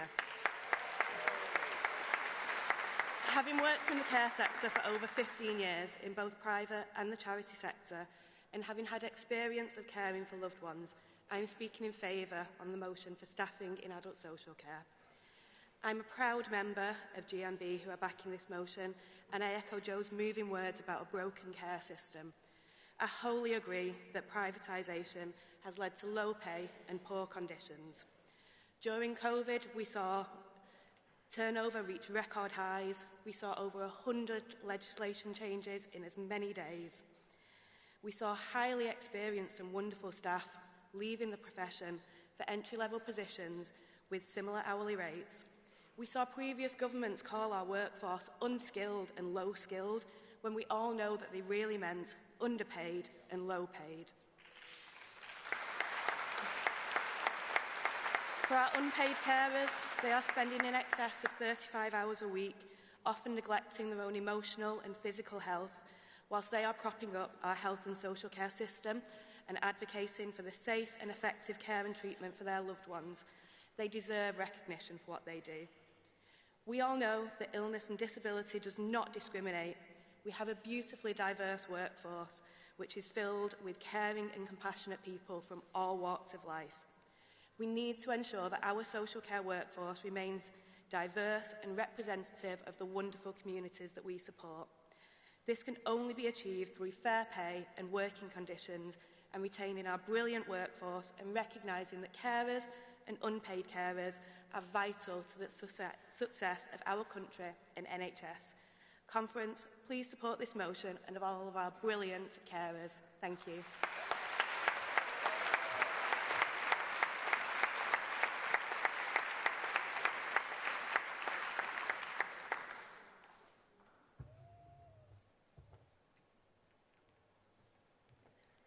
Good morning, Conference. My name is Bala Britamere, and I'm representing the Hillsborough CLP. It's my first time at the Labour Party conference, first-time delegate and first-time speaker.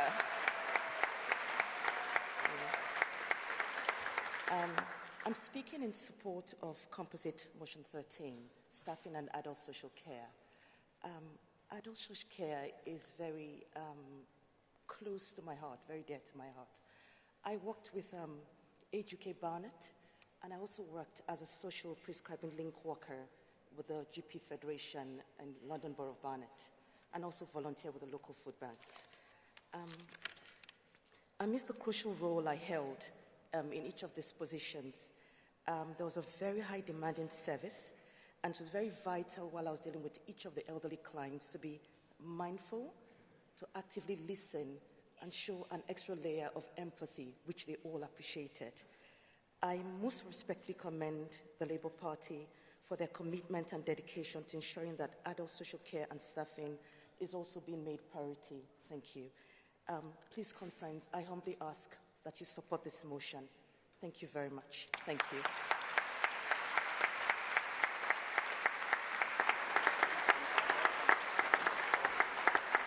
Thank you, delegates, for such passionate contributions, and I'm sorry that we couldn't include more speakers because of the time. So, moving on, it gives me great pleasure to introduce to speak to yourselves our Secretary of State for Health and Social Care, Wes Streeton.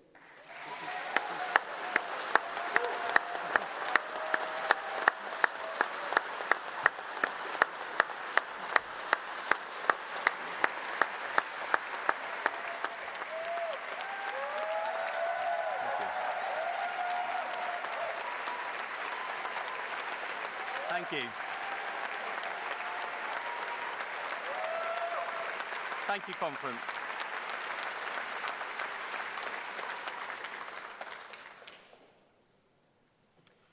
Thank you, Conference.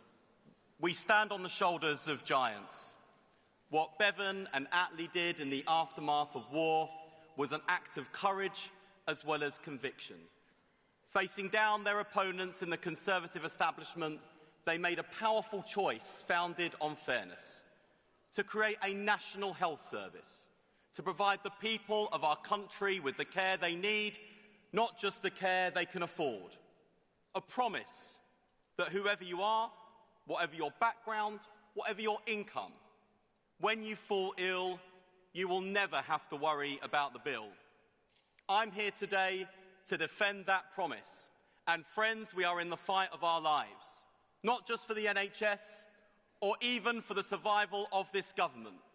but for everything we believe in. It is a battle of progressives against reactionaries, patriotism versus nationalism, hope, not hate. Our country is being confronted with choices about who we are and what we stand for.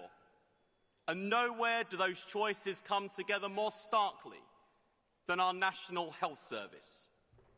The founding principles of the NHS are now contested for the first time in generations. Farage wants to replace the NHS with an insurance system. His vision for healthcare is a system that checks your pockets before your pulse and asks for your credit card before your care. Well, it might be all right for Mr. Moneybags. We know he can afford it.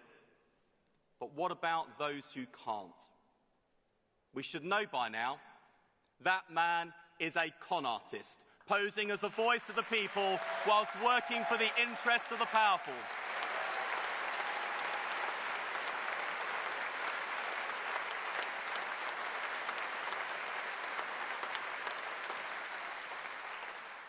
And be in no doubt, it's not reform he's offering, it's retreat. He says we can't afford in this century the National Health Service we could afford in the last. Well, if that's the fight Farage wants, I say bring it on.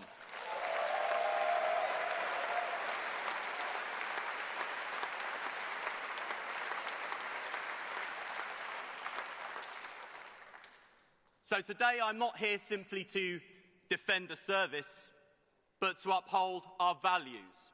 A publicly funded, public service, free at the point of use, back on its feet and fit for the future. Those are Labour's values, those are Britain's values, and this is a fight we will win.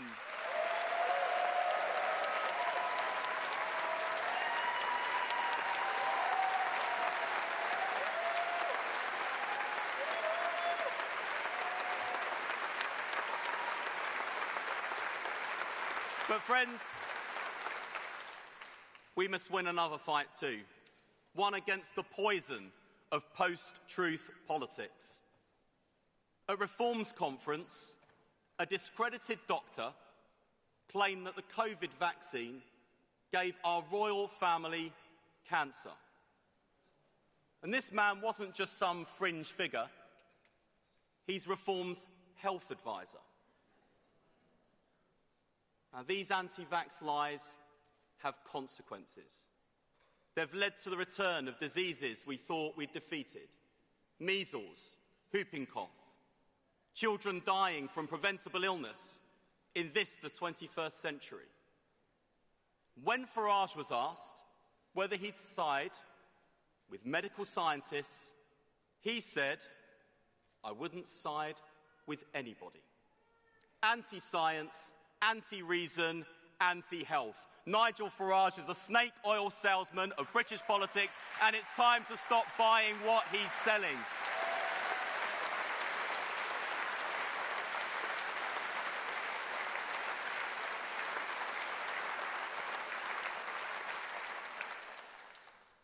But it's not just the NHS he's coming for, it's the people who make the NHS.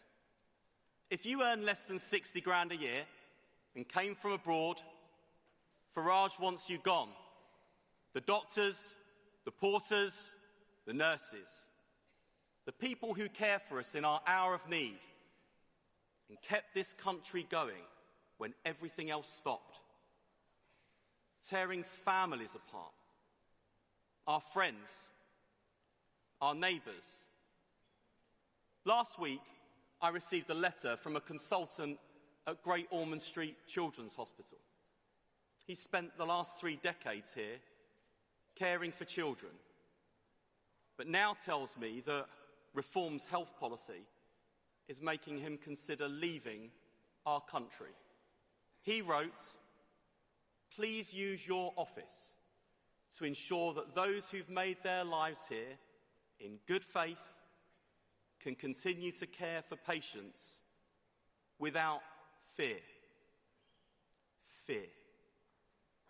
So as our country's Health and Social Care Secretary, let me address him and his colleagues directly. Thank you. Thank you for your service. Farage says go home. We say you are home. I've got your back. We've got your back. And at the next election, we'll send Farage packing.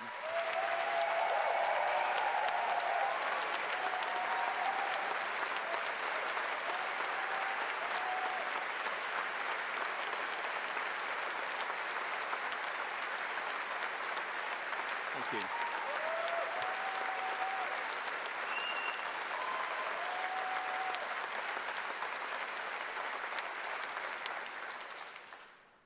I think they might have heard that at Great Ormond Street Hospital. But here's the challenge we've got. Farage is counting on us to fail. He wants to say, well, if a Labour government can't deliver on the NHS, then it's time to do away with Labour and the NHS. Well, I've got bad news for you, Nigel. Delivering on the NHS is what Labour governments do, and this Labour government is delivering the change we promised. We promised 2 million more appointments, we've delivered 5 million. We promised an extra 1,000 GPs, we've delivered 2,000. We promised to cut waiting lists and they're falling for the first time in 15 years. 6,500 more mental health workers, 7,000 more doctors, 13,000 more nurses and midwives. The cancer diagnosis standard met, GP satisfaction up, waiting times down. That is the difference a Labour government makes, and we're only just getting started.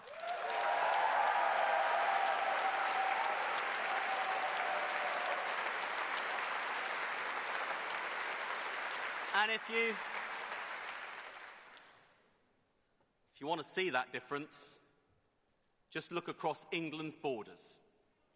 While we're investing in AI, robotic surgery, new digital devices and services, Scotland doesn't even have an NHS app. In Labour-led England, waiting lists are down. In Labour-led Wales, waiting lists are down. But in SNP Scotland, waiting lists are up after 18 years of nationalist failure. Shameful. So whether it's English nationalism with Reform, Scottish nationalism with the SNP, or Welsh nationalism with Plaid, we'll take them all on. With Anas in Scotland and Eluned in Wales, together we'll rebuild our NHS as a great British success story.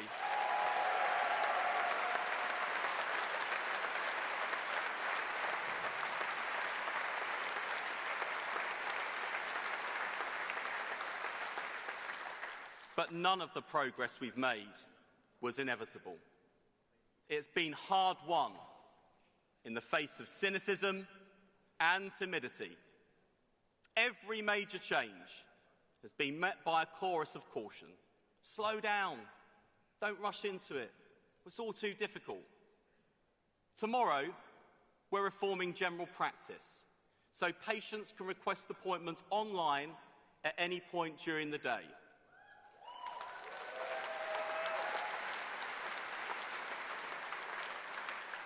Many GPs already offer this service because they've changed with the times. Why shouldn't booking a GP appointment be as easy as booking a delivery, a taxi or a takeaway?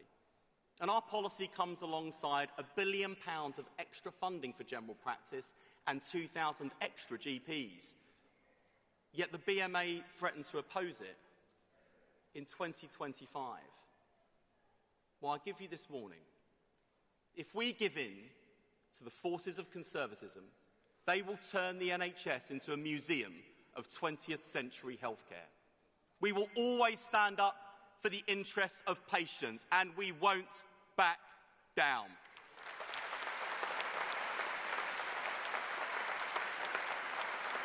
Now, it's true, we had a dire inheritance at the last general election, the worst since 1945.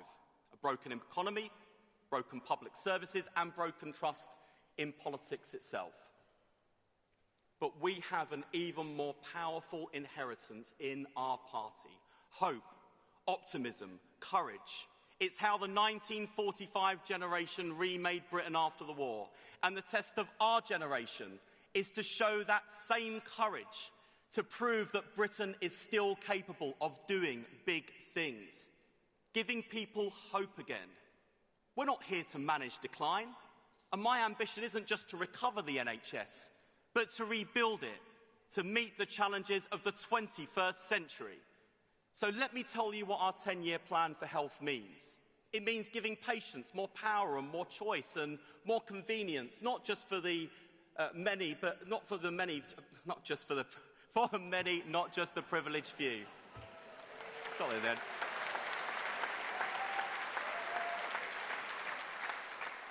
It means putting the power of AI and data in the hands of NHS staff to bring our health service into the digital age. It means the NHS as a neighbourhood health service as much as a national health service, ending the 8 a.m. scramble with neighbourhood health centres opened in the evenings and at weekends, offering face-to-face care to people, not just when they need it, but where they need it. It means early diagnosis and prevention. And modernisation isn't a betrayal of Bevan's legacy, it is its fulfilment. Because as the great man himself said, the NHS must always be changing, improving.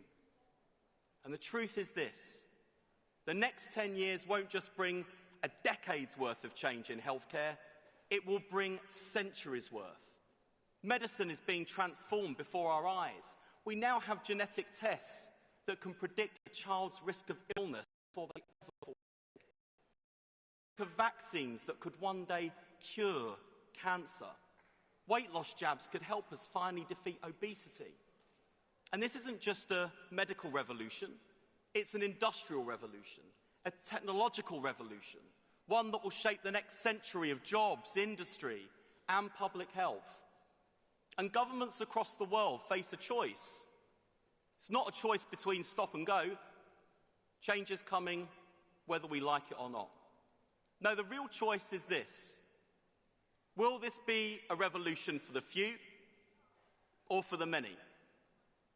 Take just one example today, weight loss jabs. The wealthy talk about how they've transformed their health, their confidence, their quality of life. Half the House of Commons tea room talk about the impact they've had. Not in my case. But seriously, what about the millions who can't afford them? This is a return to the days when health was determined by wealth, when some had access to the best care money can buy, while others waited and suffered.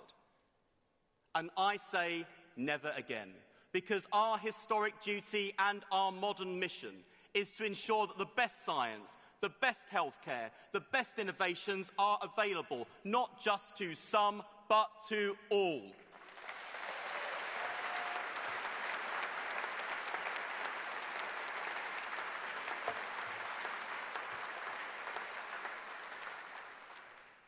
So we will make the UK the home of the next generation of medical breakthroughs, discovered here, developed here, and delivered here on the NHS.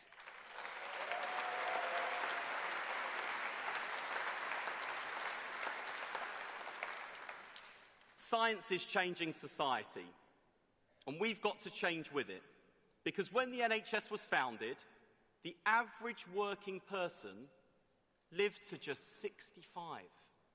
They worked, they retired, and they died shortly after. But today, many of us can now look forward to something our grandparents only ever dreamed of: a life after work.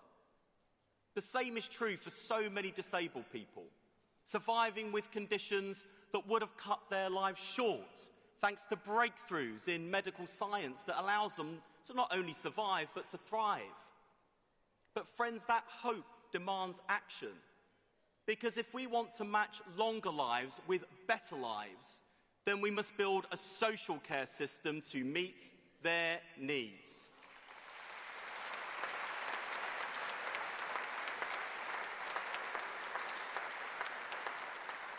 We've already begun to make that change.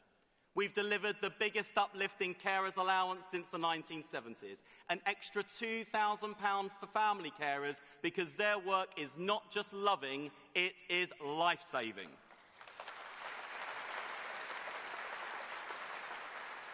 We've installed new home adaptations in the homes of more than 15,000 disabled people, not just giving them new rails and chairlifts, accessible kitchens and bathrooms, but safety, dignity, independence, quality of life. And today, I can announce we will go further, because we will no longer accept a system built on poverty pay and zero-hour insecurity.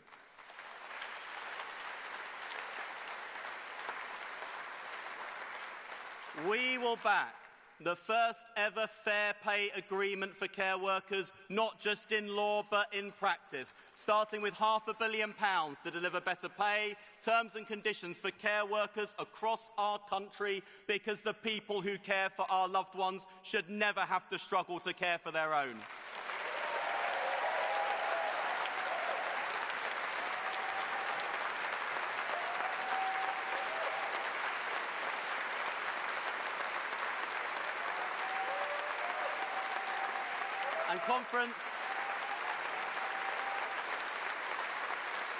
Conference, let's also be clear about how this change has come about. They're sat down there, Unison and GMB, who stood up for care workers when no one else would. Friends, you can go back to your members and tell them with pride, this is a difference that Labour unions in government make. Thank you. Thank you. Thank you.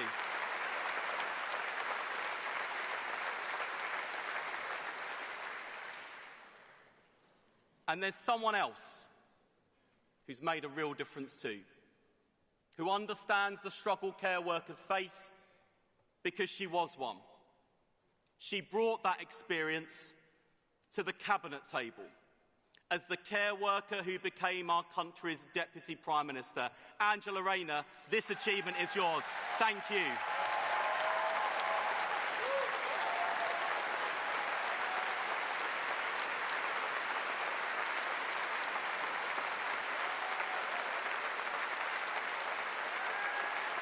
And we want her back as well.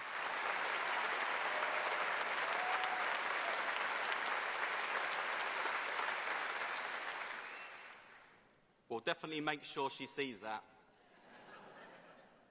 We need her back.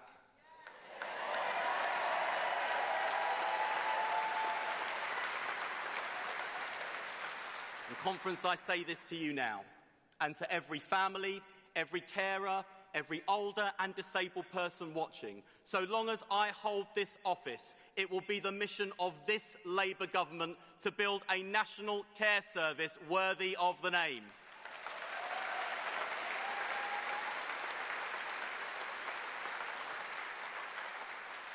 And finally, we'll address the inequality in our National Health Service and our nation's health.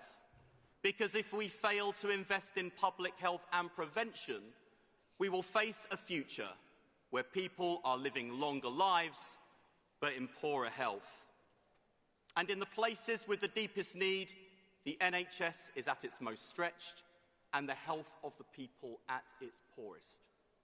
In the poorest parts of our country, there are an extra 300 patients per GP. 300. Waiting. Suffering. And the injustice doesn't stop there. A black woman in this country is twice as likely to die in childbirth than a white woman. A child born in Blackpool will now live 10 years fewer than a child born in Hampshire. 10 years. That is the unjust price paid by those who lost the lottery of life. And I stand here today as someone who beat those odds, the exception to the rule, who grew up on a council estate in poverty, had a great state education, made it to one of our country's best universities, and now sits around the cabinet table as part of the most working-class cabinet in British history. But conference,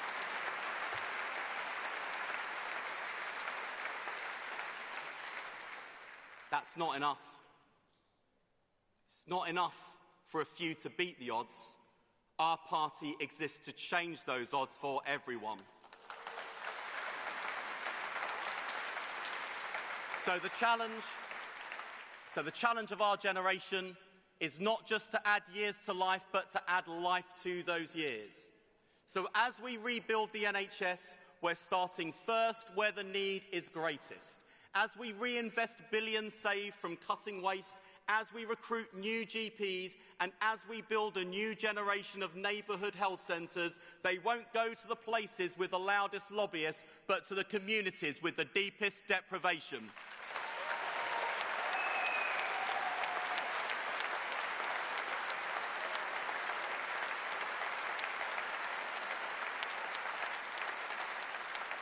And we all know the biggest health inequalities are entrenched years before patients walk through the doors of the NHS.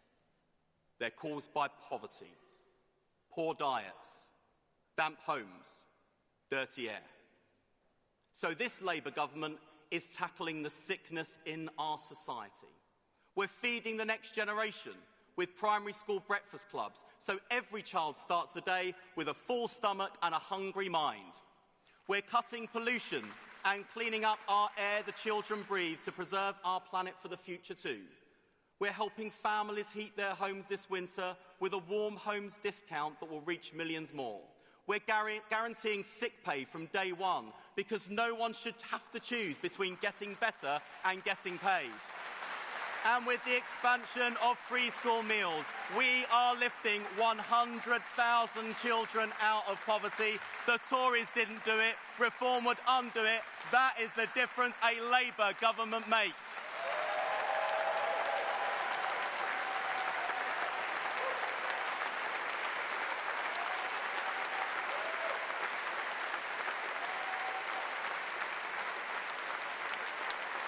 Now we know some will say the challenges are too great, too expensive, it's too hard. But throughout our history, it has always been Labour, always, that rose to meet the moment. It was Labour that built the NHS out of the ashes of war. It was Labour that saved it in 1997, and it falls to Labour to save it now. We asked our country to put their trust in us, not because the challenges are easy, but precisely because they are hard. And modernisation, it's not a technocratic mission, it is a moral mission, because we do not believe in two-tier healthcare. We do not believe your postcode should determine your prognosis. We do not believe that the size of your wallet should decide the length of your life. We are making the NHS fit for the future, a service that sees people sooner, treats them better and gives them back more years of life. A service rebuilt in the image of our values, universal, publicly funded, free at the point of use, available to all, owned by all, working for all. Those are my values. They're the NHS's values and they are Britain's values.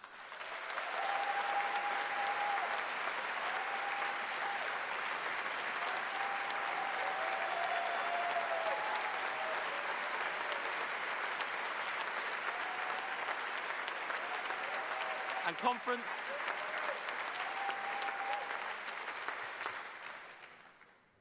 I'll just end with this. The fight against poverty and injustice, reactionaries and nationalists, prejudice and hatred, this is our fight. It has always been our fight. So we will not flinch. We will not fail. We will rebuild our national health and rebuild Britain for our time, for all time, for everyone. Thank you, conference.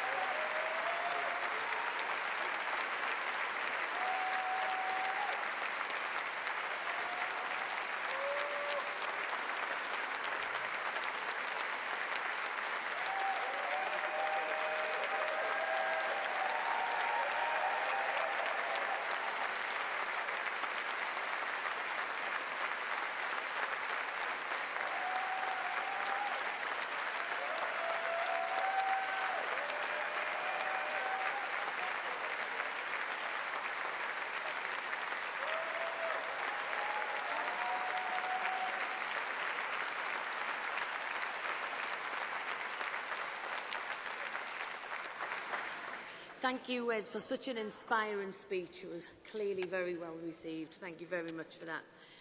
Conference, we will now move on to the votes in the order that they were debated. So, for Composite 2, cleaning up our communities, fly tipping, those in favour? Any against? That's carried. Composite 13, staffing in adult social care. Those in favour? Any against? That's also carried. Composite 11, subsidiary companies and insourcing. Those in favour? Any against? That's carried. Thank you. Composite 4, NHS dentistry. Those in favour? Any against? That's also carried. Thanks very much. And for the animations. Conference, I just want to remind delegates about the requirements around the leader's speech. The hall doors will be closed over lunch, so please do not leave any belongings in the hall over lunch because they will be removed. The hall will be reopened as soon as possible, but please remember that you will not be able to bring any large bags into the room. Only delegates with tickets will be admitted into the hall for the leader's speech, and seats not taken in good time will be filled. So I'd encourage you to get back in the hall as soon as possible. Delegates and those with tickets to come back into the hall very quickly. There's also a screening room in the auditorium 1A of the ACC for those who are not in the hall. Conference, thank you. We are now adjourned.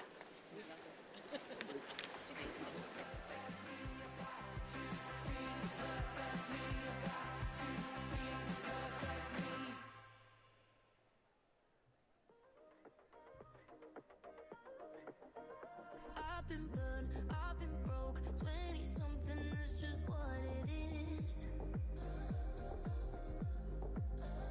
Been naive, been a joke, been a serial monogamist. Now I'm just trying to tell ya, but that was then, and this is now.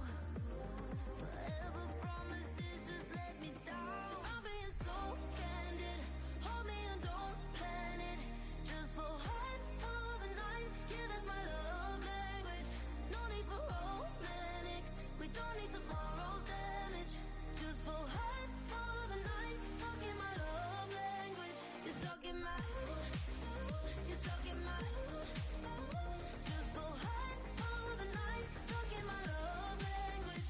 Used to hold on for dear life, and even when it wasn't right, got real good making bad mistakes. Thinking someone could kiss me, just walk in and fix me, and now love looks like Saturday.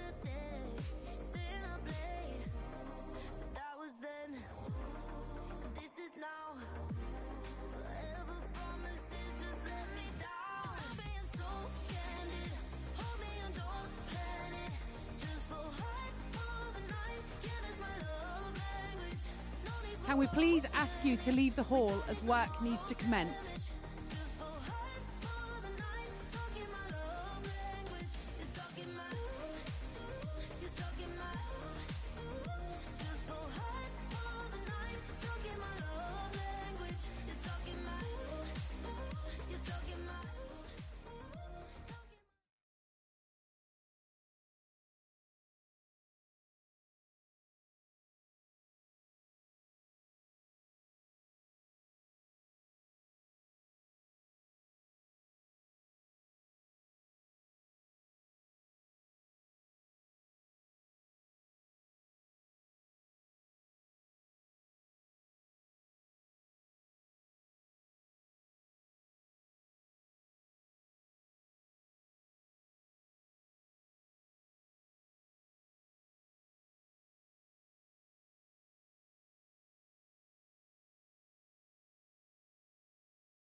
When you touch me, I feel adrenaline. Wanna go hard, wanna have fun, wanna be happy, could you show me how it's done? Look so pretty, pretty like the sun.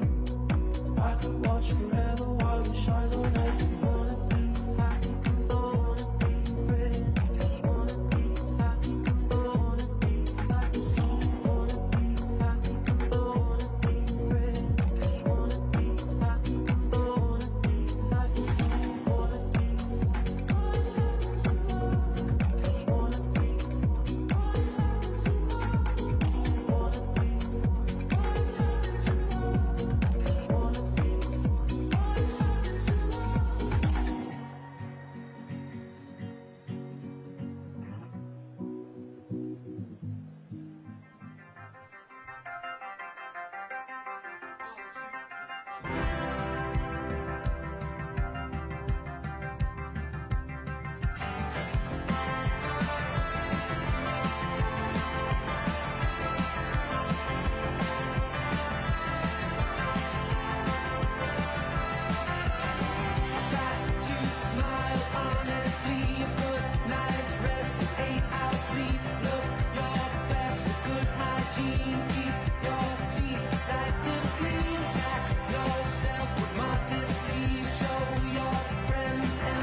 I've been burned, I've been broke, 20-something, that's just what it is.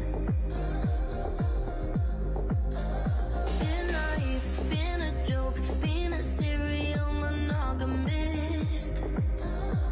Now I'm just trying to tell you, but that was then, and this is now.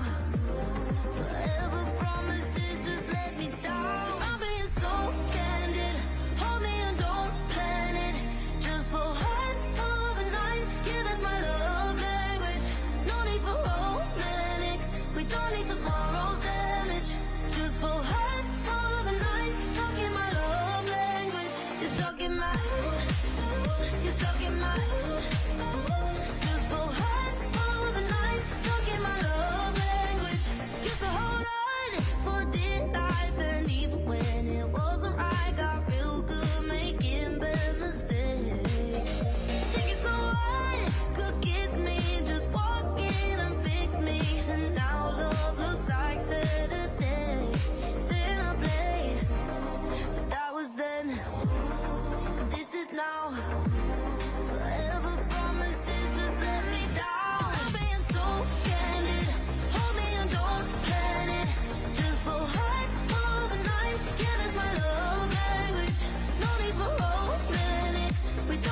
Conference, please take your seats. The session is about to begin.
I invite you all to join this government of service in the mission of national renewal. Our work is urgent, and we begin it today.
Conference, please take your seats. The session is about to begin.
Watch you move like that. Watch you move like that. Got me spinning around the sun. I can't choose my past, but I can choose you next. I don't wanna let you down. Oh baby, come ride with me. Slide when we get high with me. I love when you roll with me. Talk to us, no lies. This ain't no love song. Ain't far from confessions. I feel your intention, and you by my side. Take my mind to another place. I feel you come now, I feel your way on my skin. When the sun down, show me way. Ways to follow intention, ways to unknown dimensions. Take my mind to another place. I feel you come now, I feel your way on my skin. When the sun down, show me way. Ways to follow intention, ways to unknown dimensions. like that? Baby, how you do it like that? I just need you right here. Maybe it's the moonlight, yeah. Do it right, yeah. I can't see the skies falling, but we don't talk a lot. Love is cold, whatever you got, I want some more. How you move, baby, how you move like that? Losing my cool right here. I just like you like that. Baby, how you move like that? How you move like that? Don't feel this often. Maybe I lost it. Feel like I'm falling. Where will we go? Take my mind to another place. Take my mind away. I feel your thunder, I feel your rain on my skin. When the sun down, show me where. Once you follow attention, once you follow dimensions, take my mind to another place. Feel the night, feel your rain on my skin. When the sun down, show me where. Once you follow attention, once you follow dimensions.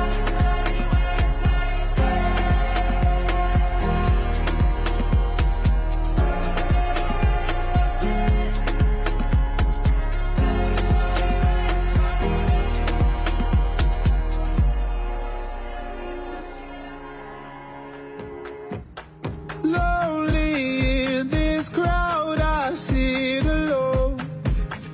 Oh, one more drink away from heading home. Oh, oh, I could feel the night slipping by. Oh, away from me. And oh, she caught my eye through the light. She came right up to me. She said, oh, hi, nice to meet you tonight. Maybe we could go dance, get up off our feet. She said, this life ain't forever. One song here together, then let's play it on repeat. We could dance all night. We could dance to the morning light. Let's forget about our worries and the wild world outside. She said, oh, hi, nice to meet you tonight. Maybe we could go dance, get up off our feet. We could dance all night. She took my hand and led me through the dark. Oh, she said, feel the beat, forget that broken heart. Oh, and oh, I can feel the night slipping by. Oh, away from me. And oh, I saw the light in her eyes, that she came right up to me. She said, oh, hi, nice to meet you tonight. Maybe we could go dance, get up off our feet. She said, this life ain't forever. One song here together, then let's play it on repeat. We can dance all night. We can dance to the morning light. Let's forget about our worries and the wild world outside. She said, oh, hi, nice to meet you tonight. Maybe we could go dance, get up off our feet. We can dance all night.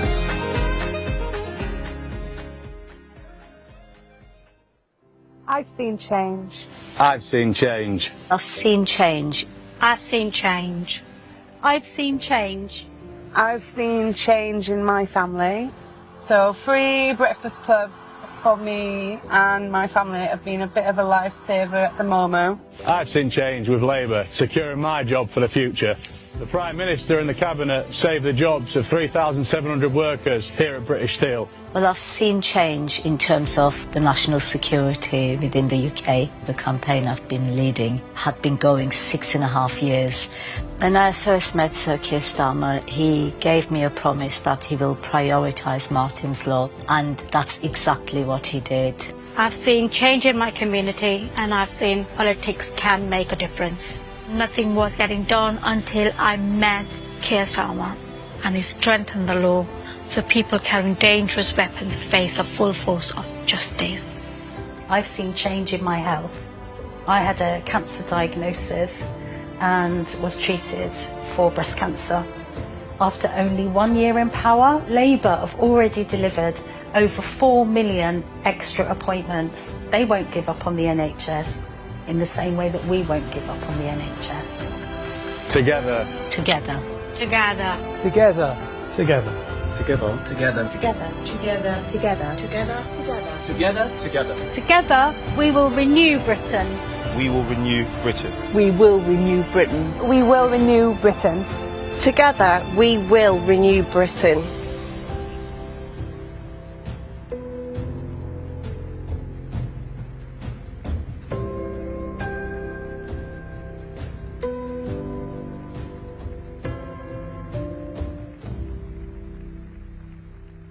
Conference, please welcome Margaret Aspinall, tireless campaigner for Hillsborough Justice.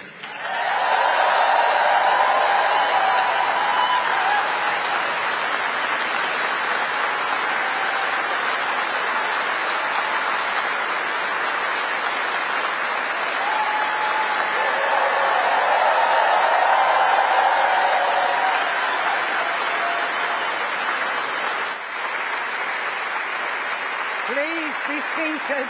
Please be seated. My name is Margaret Aspinall, and I lost my 18-year-old son at Hillsborough.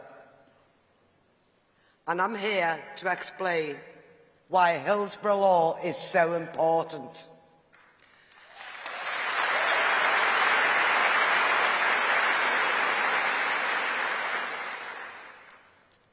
I went to London to a family listening day, and I met so many wonderful people who are suffering and still suffering to this day because of an injustice that happened to them, and each and every one of them are important. They're as important as we fight for justice, for the truth. But can I say to all of you, cover-ups have been going on for centuries, for decades. It's been going on pre-Hillsborough, since Hillsborough, even to this day.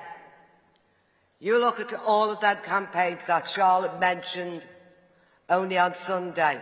I will not repeat them. Charlotte done a good job and mentioned them. But it's important. I do not speak on behalf of any family.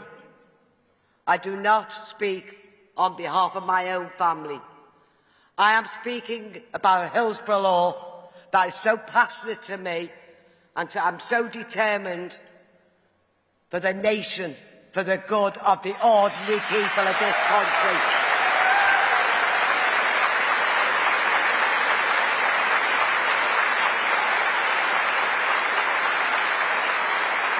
A bad law, that law has been there for all of them years, and nothing has been done about it.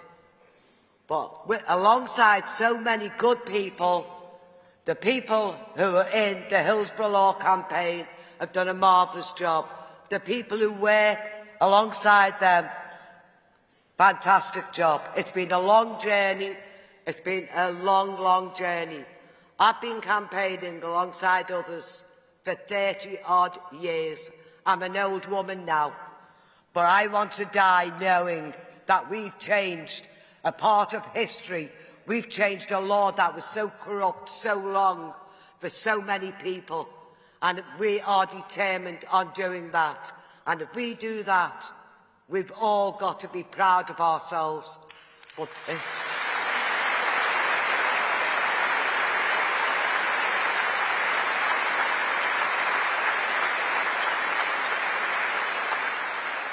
I am no public speaker. I've never believed in doing scripts when I talk to people. I believe in speaking how I feel from the heart, how I feel about the ordinary people.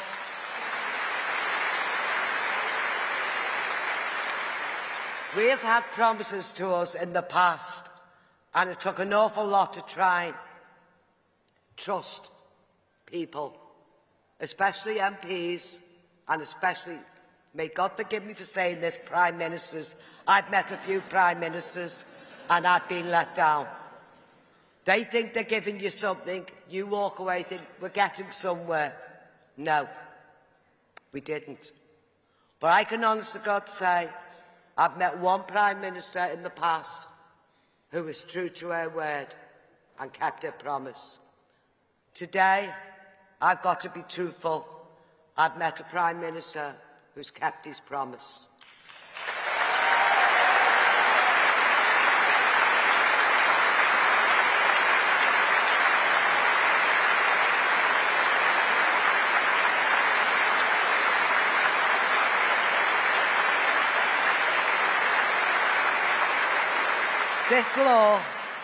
This law will help so many people in the future. I hope nobody needs it.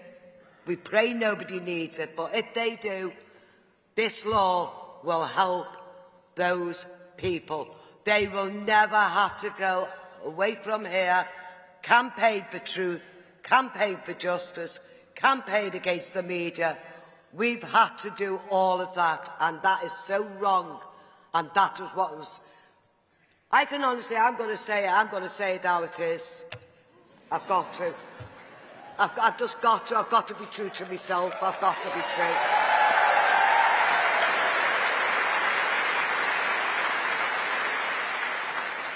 "97 people are unlawfully killed, and the perpetrators walked away scot-free.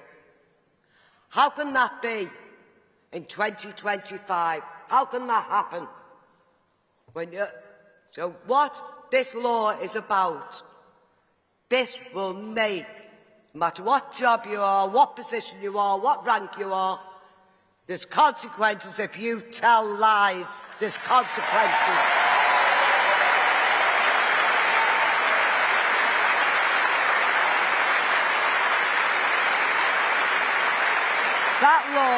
That law will change things for the good of the nation, but also make it a level playing field for the ordinary people. If they get paid by the state, the ordinary people get the same.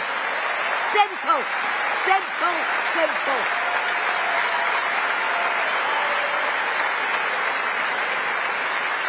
And those MPs who supported this, I thank you all so much. Those MPs who might be against it, shame on you. Shame on you.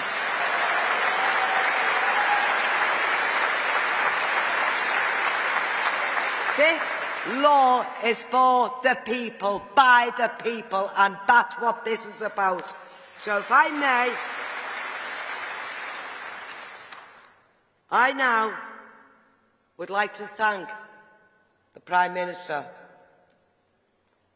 I would like to thank the Prime Minister. I met the Prime Minister when he was the DPP. I met him when he was the leader of the opposition. And I asked him then, would you promise me that if you become Prime Minister, that will you give a Hillsborough law for the ordinary people? He promised me that. I've met him numerous times. He phoned me up privately and told me, Margaret, there will be a Hillsborough law. He's kept his word. He's kept his word.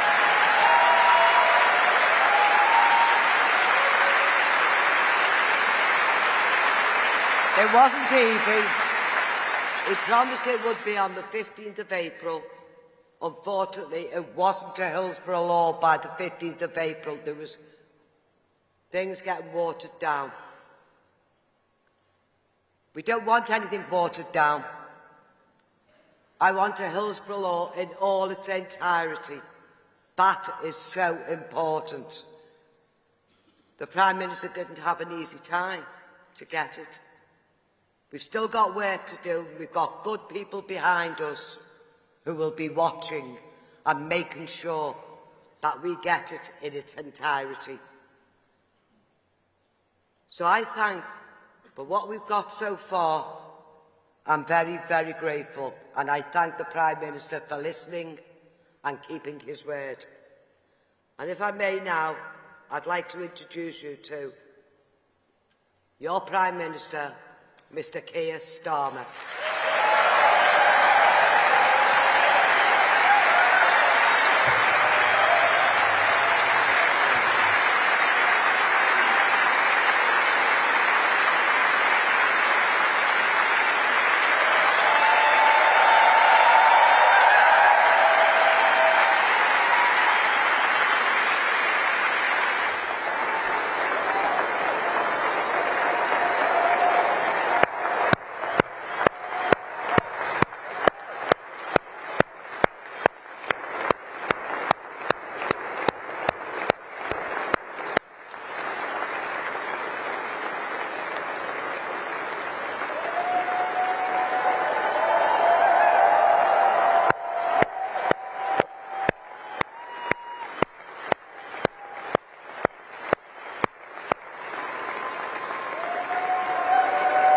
Thank you.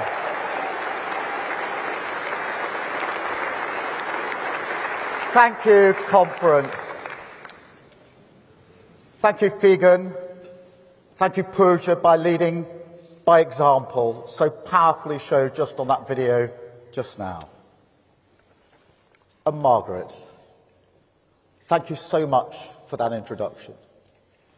I know it wasn't easy, even after the unimaginable loss of losing James, after all those obstacles deliberately put in your way. With this Hillsborough law, you and the other families, some of them are with us this afternoon, and other campaigners have served a degree of justice for James, for the 97, but also for thousands of people that you will never know and you will never meet, who will never now have to go through what you went through. Thank you. Thank you.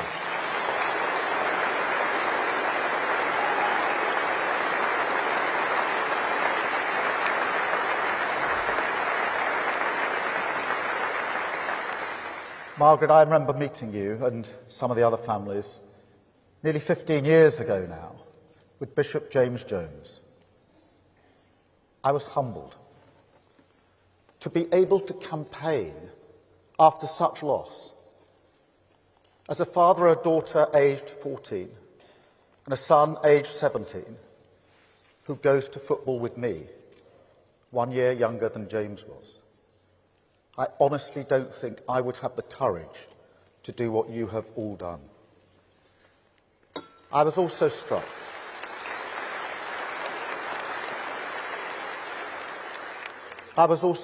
at that first meeting by meeting some family members who had never felt able to talk about what happened that day. Perhaps because they feared that people like them would never be heard. Conference, this party was founded to hear working class people like that, to look directly into the eyes of their suffering, even when the state turns its back. And so the Hillsborough law is not just a promise delivered, it is also a recognition that whether it's Hillsborough, Grenfell, Windrush, Horizon, the grooming gangs, infected blood and so many more, the British state consistently refused to see injustice because of who the victims are. Because they're working class, they're black, they're women and girls. And so, Margaret, I know we can never undo the pain for you and all the other families, but we can show that in the Britain that we are building, the state will see, the state will listen, the state will be accountable to working people, because now injustice has no place to hide.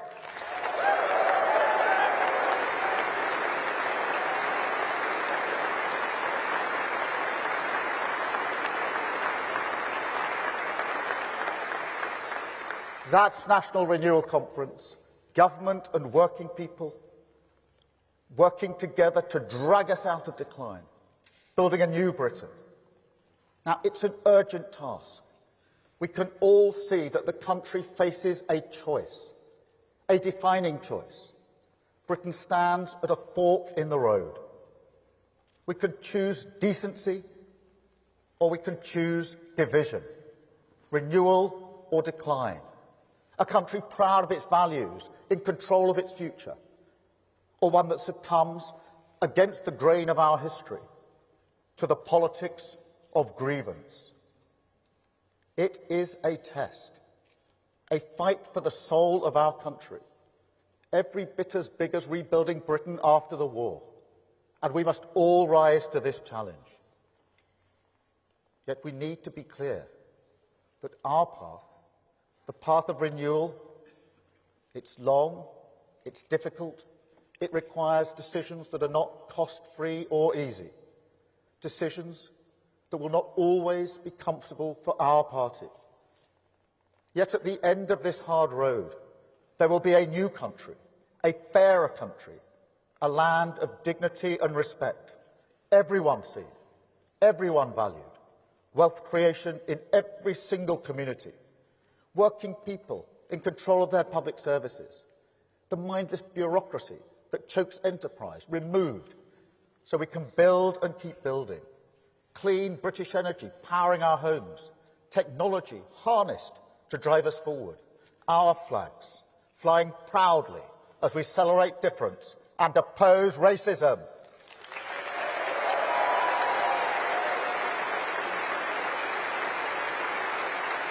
Conference.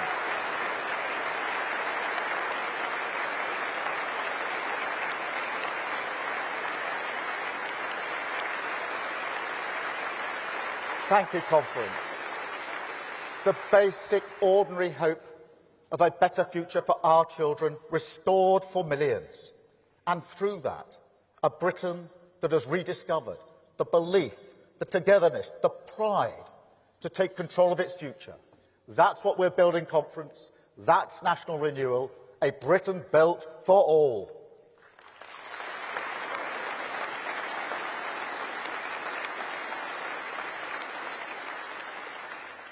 But there is another path. We can call it the path of decline. But in truth, it leads to ruin, to chaos, to Britain being poorer in every sense.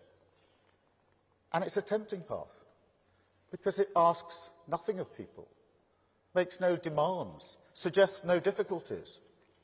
All you need to do is listen to politicians who tell you there's a quick fix, a miracle cure, tax cuts that magically pay for themselves, a wealth tax that somehow solves every problem. The Brexit lies on the side of that bus. Click here for your new country.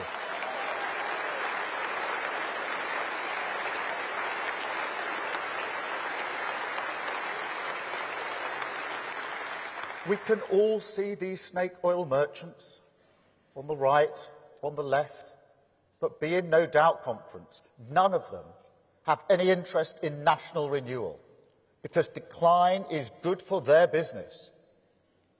I mean, think about it. When was the last time that you heard Nigel Farage say anything positive about Britain's future? He can't. He doesn't like Britain, doesn't believe in Britain, wants you to doubt it just as much as he does. So he resorts to grievance. They all do. They want to turn this country, this proud, self-reliant country, into a competition of victims, saying to you, to working people, don't trust in each other. You can't fix this. This is not a great country. But it is, Conference. It is a great country. It will always be a great country, a decent, pragmatic, tolerant, reasonable country that throughout history has stood its ground, stuck by its values, and built its future without fuss. That's the Britain I'm fighting for, Conference, a nation of resolve, a land of respect, a Britain built for all.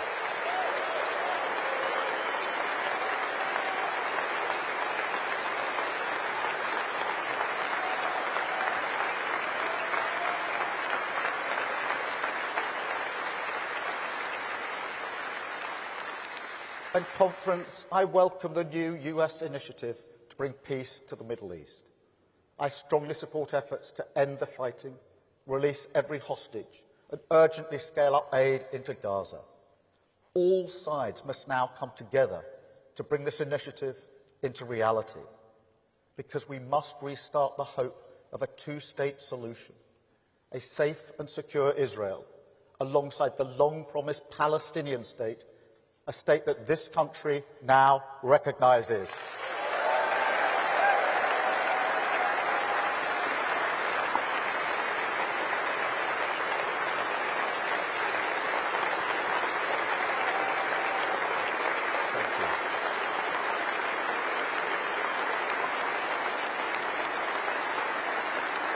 Conference. Thank you, Conference. Thank you.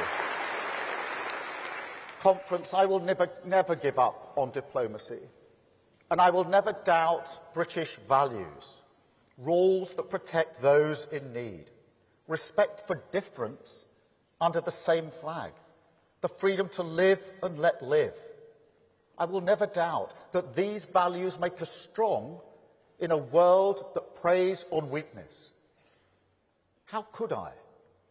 The progress, the prosperity, the peace I've seen throughout my life, the journey I've been on, from a working class background to this. I owe everything to this country and its values.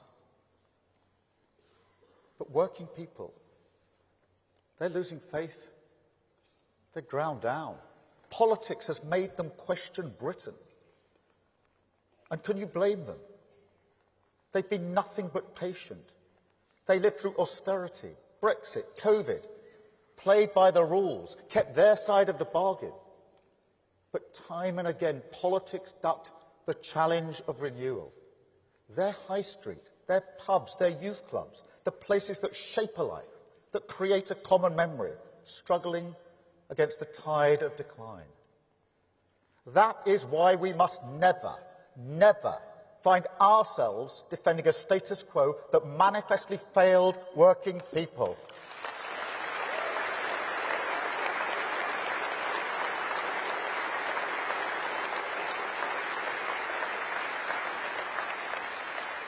That's what I say to people who think it would be nice if we could just go back to politics before Brexit or the crash. And this does go back that far, Conference. The global financial crisis is when we were exposed, when a new Britain should have been born. Complacent. That's the only way to describe it. Complacent.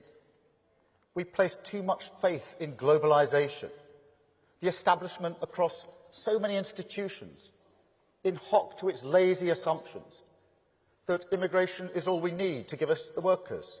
Infrastructure will always be there because we built it decades ago. The world always on hand to give us the goods. It doesn't matter if our industry leaves. It doesn't matter if we don't train our young people. It doesn't matter if wealth creation is hoarded by just a few communities. Well, Conference, look at our world now. Because in our age of insecurity, we can see now that it does matter. We do need to put our security first. We do need to unlock the potential of every community. We do need a more muscular state, freed from the red tape that stops us building, growing our economy from the grassroots, renewing every town and city on these islands.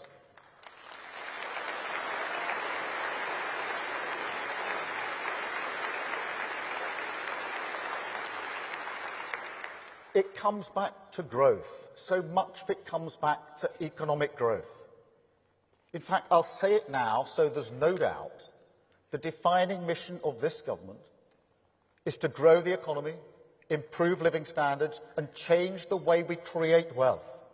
An economy that grows not just from the top but from the grassroots. Because growth is the pound in your pocket. It is more money for trips, meals out, the little things that bring joy to our lives, the peace of mind that comes from economic security. But it is also the antidote to division. That's the most important aspect of national renewal. The way you grow an economy, not just how much, but who and where benefits, that can either build a nation or it can pull it apart. And in the world we must face, the threats we must defeat, Britain needs an economy that unites. Every person, every community, every great nation on these islands standing together, as so often in our past, facing down the threats of a volatile world.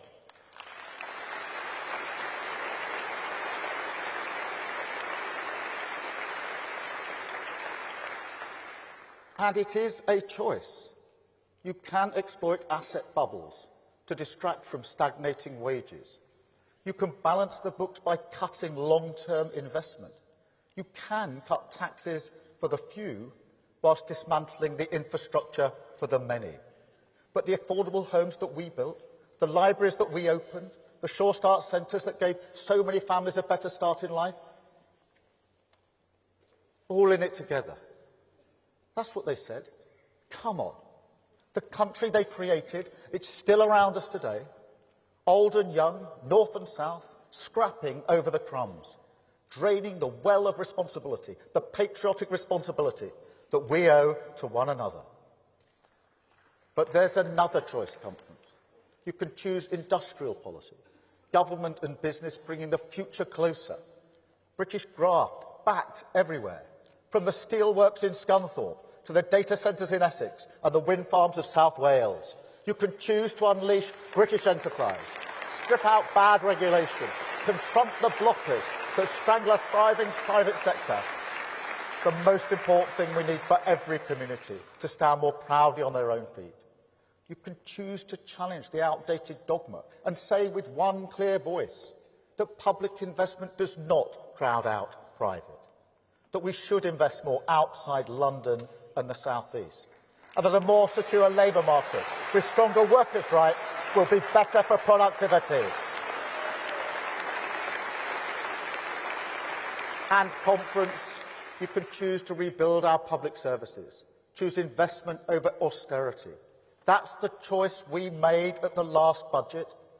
A hard choice, difficult decisions on taxation, but Conference, that's the choice that we made.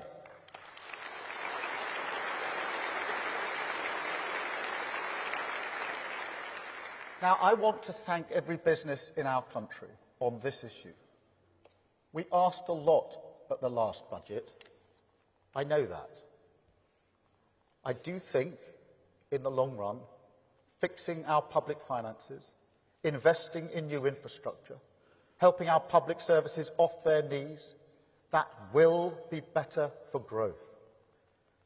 But equally important, because of your contribution, we've taken a huge step on the path of renewal, a firmer foundation to take our country forward. More security, more respect, more opportunity. A Britain built for all. A Britain built for all. Every decision,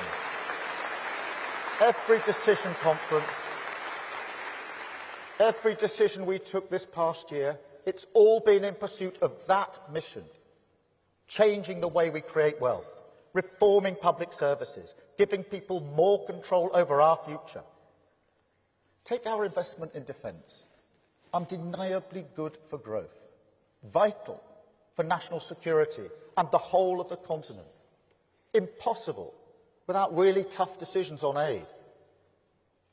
Just look at the New Deal to build Norwegian frigates. That doesn't happen without our investment. A decade of shipbuilding on the Clyde. That heritage, that pride, secure for future generations. Now, those frigates could have been built anywhere, but that was the old mentality, that it didn't matter. But we want to build them here, in Britain. We want to invest in that reputation, in those skills, in the talent of Glasgow and the Clyde.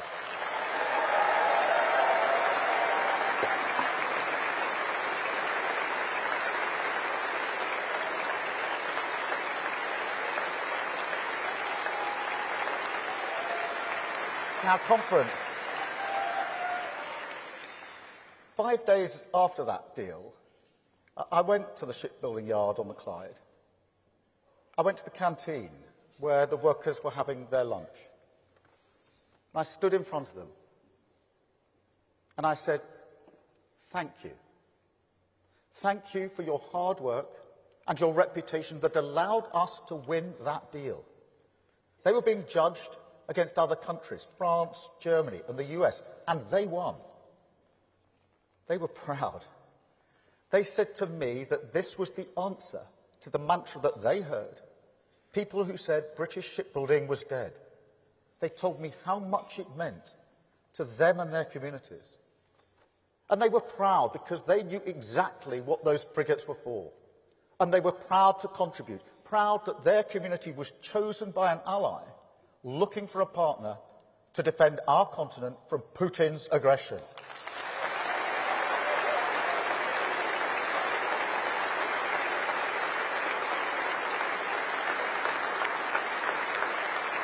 And Conference, Or take our investment in childcare. 30 hours free for every child between 9 months and 4 years. A massive difference to the cost of living. Thousands of pounds back in the pockets of working parents because we made tough decisions, tough Labour decisions at the last budget. Now, this will help parents and carers back to work, especially women, and that is good for growth. But fundamentally, it's for the children. Now, last year, Bridget and I went to a primary school in Nuneaton, and we got talking to the reception teacher. And she said that some kids arrive in reception reading books. Others are still virtually in nappies. There's similar stories right across the country. Inequality at age just 4, baked in for life. So our childcare provision is a game changer, giving every child the best start in life, every single child equal at the starting line of their education.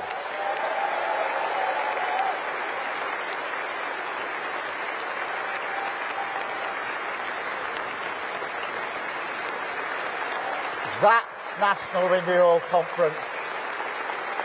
That's why we made the tough decisions. And I make no apologies if they tilt towards working people, because it's working people who paid the price of Tory decline. That's why we invested in our NHS, fired up Great British Energy, stood up for British Steel, new protectors for renters, sick pay for the least well-off, fire and rehire finished, zero-hour contract scrapped, record investment in Scotland and Wales, rebuilding our schools, new homes, new towns, new train lines, publicly owned, of course, spreading prosperity right across Britain. And a proper living wage conference, the culmination of a long journey for our movement, a mark of a Britain built for all. Thank you, conference. And conference. Extending free school meals. 100,000 children lifted out of poverty. The first step on our journey to end child poverty. We have walked that road before, and we will walk that road again. Because a Britain where no child is hungry, where no child is held back by poverty, that's a Britain built for all.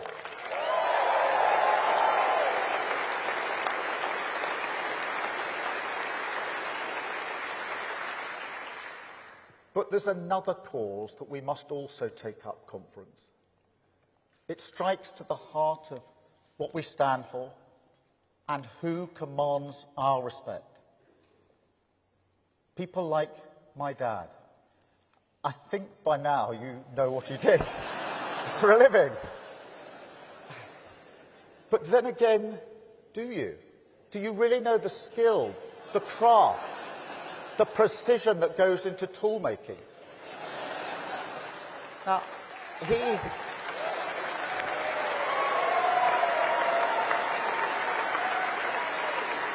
But the thing is, conference, he always felt disrespected, my dad, undervalued by the nation because he worked with his hands. And I can see why. He worked hours and hours at night school when he was an apprentice. I went to Leeds University, had a good time. It's a good place to have a good time, is Leeds. And then when I came back, I officially became the first in my family to go to university. I was put on that pedestal. Working class families know exactly what I mean. I thought about this when I visited those frigates on the Clyde. The apprentices there, they took me on board. They showed me how they were rewiring it. Miles and miles of wire. Difficult, high-skilled work. Really complicated. And, of course, vital for our country. I thought about my sister, a care worker. She works with adults with Down syndrome. It's amazing work. I know I could never do it in the way that she does. Also vital for our country. And then I think about my brother. He was failed. He had difficulties learning. He was badly failed by the education system. He was put to one side, barely even seen.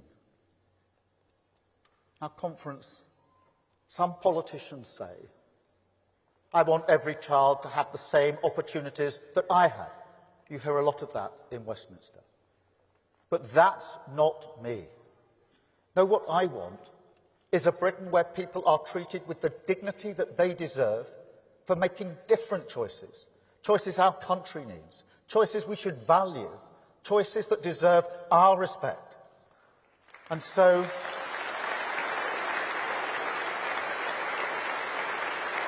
conference, while you will never hear me denigrate the aspiration to go to university, I don't think the way we currently measure success in education, that ambition to get 50% of kids to uni, I don't think that's right for our times. Because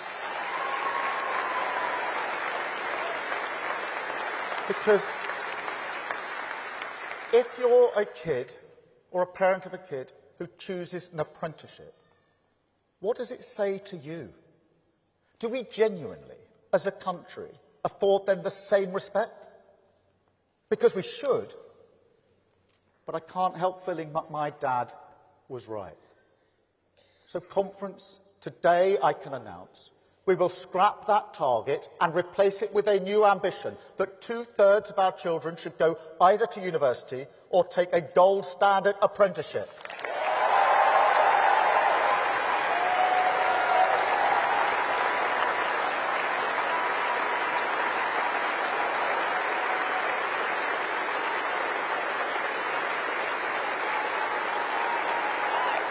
Thank you. Thank you, conference. Thank you. Thank you, conference. Thank you.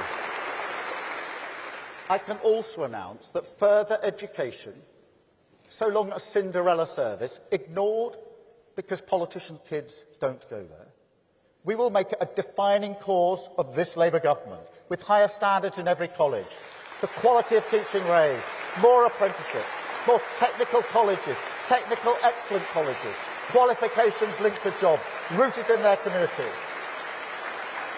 And as Rachel announced yesterday, a new guarantee, training, work support or an apprenticeship for every young person struggling to find work. That's young people backed, the class ceiling smashed, the grafters finally included in our country's highest aspiration. That's national renewal. That's a Britain built for all.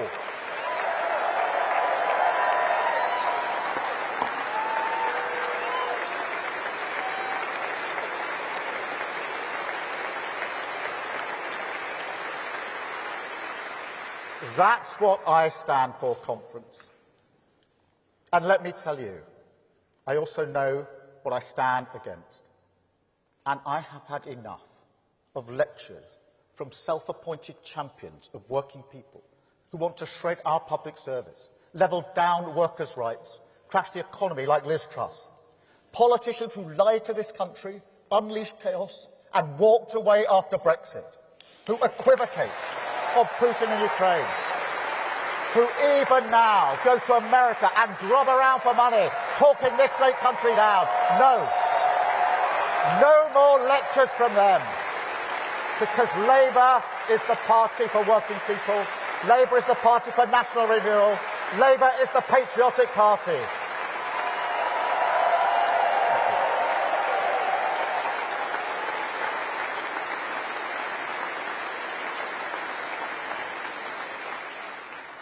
Let me take you back to 1996, Wembley, the old Wembley, actually. I was there. It was that semi-final. Electric. We're all singing with one voice. Football's coming home. Now, of course, it didn't actually come home.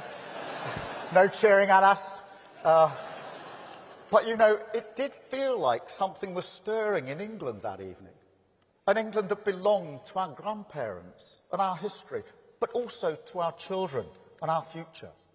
North and south, black and white, old and young, an England united by a flag that stood for all. Now, I'm not going to pretend I would enjoy it if England lost to Scotland or Wales. The Union does have some limits. But I can say, I'm not just proud of the Union Jack and the Cross of St George. I'm also proud of the Saltire, of the Red Dragon, proud of our Union, the astonishing relationship between our four great nations. Four different nations, yes, but four nations that time and again have been through fire together, built so much together, a country forged by the solidarity of working people. So let's fly all our flags, Conference, because they're our flags. They belong to all of us, and we will never surrender them.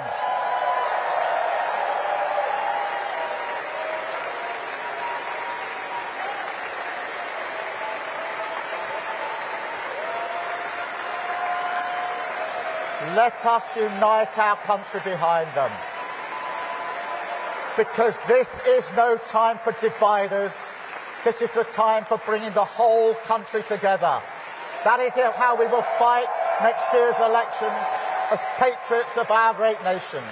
That's who we are. That's who Eleanor is, who Anas is, what we stand for. A campaign to renew Wales, renew Scotland and renew Britain.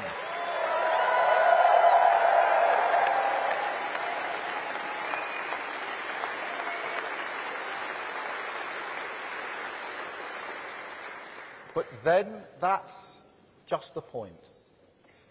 Because for me, patriotism is about love and pride, about serving an interest that is more than yourself, a common good.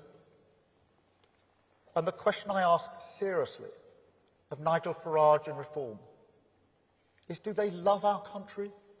Do they want to serve our country, all of it, our beautiful, tolerant, diverse country, every region, nation and city?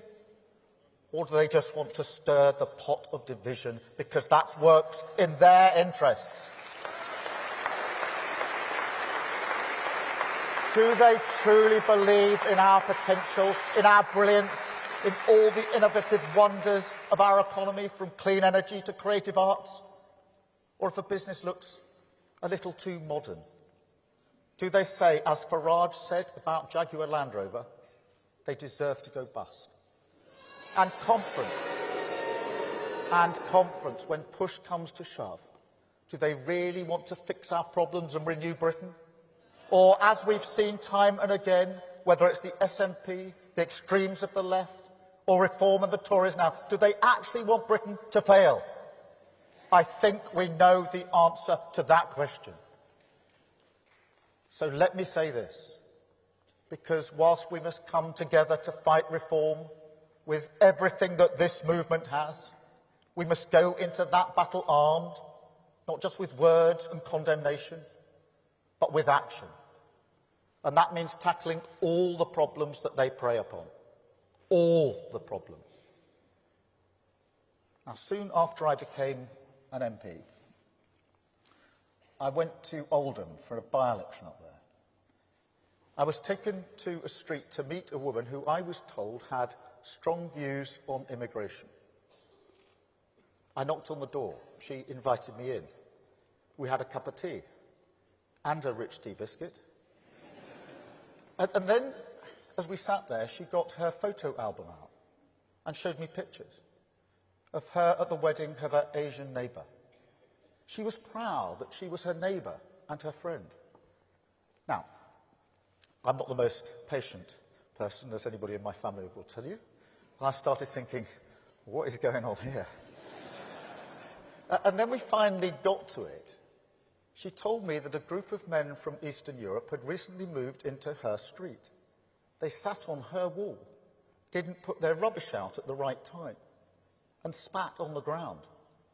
To her, that broke the little but important rules of her street. She didn't like it. Then I realised what was really happening. And conference, what was really happening is that she, an ordinary working-class woman from Oldham, a Labour voter, felt that she had to prove to a Labour politician that she wasn't racist before she could even bring up the issues in her community. Now, I've carried that with me through all the bad years, Conference. Whatever our intentions, we had become a party that patronised working people. And that is why we changed the party.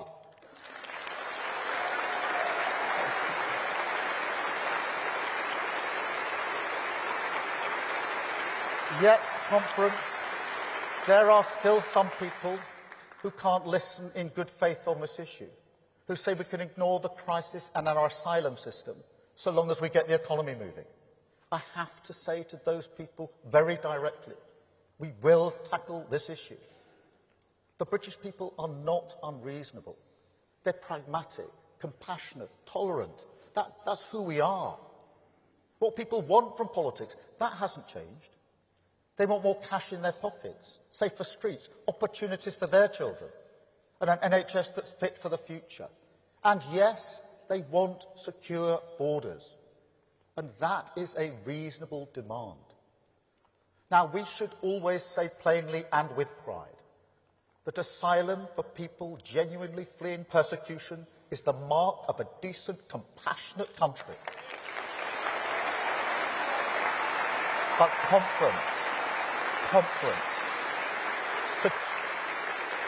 secure borders are also vital for a decent, compassionate country.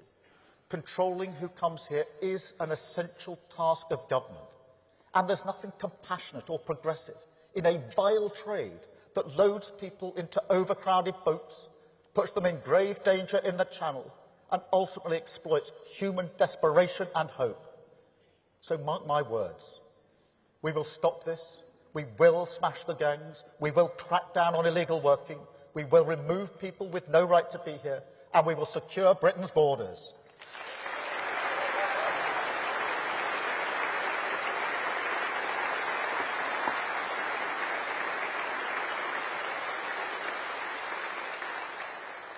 But there is a line, a moral line. And it isn't just Farage who crosses it. There are also people who should know better, sowing fear and discord across our country. And then when we call it out, they pretend that we're criticising reasonable concerns about immigration. We have seen that trick, Conference.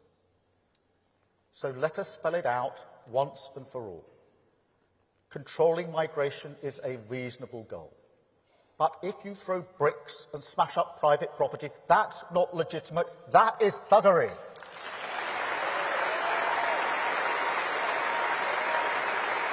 Thank you, Conference. Free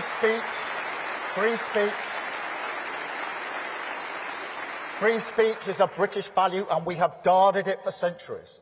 But if you incite racist violence and hatred, that is not expressing concern, it's criminal. And this party, this great party, is proud of our flags. Yet if they're painted alongside graffiti, telling a Chinese takeaway owner to go home, that's not pride, that's racism. And Conference,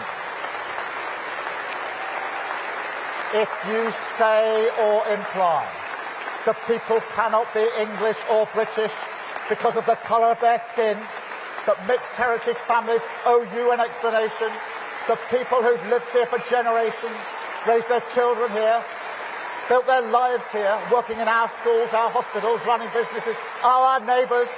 If you say they should now be deported, then mark my words, we will fight you with everything we have, because you are the enemy of national renewal.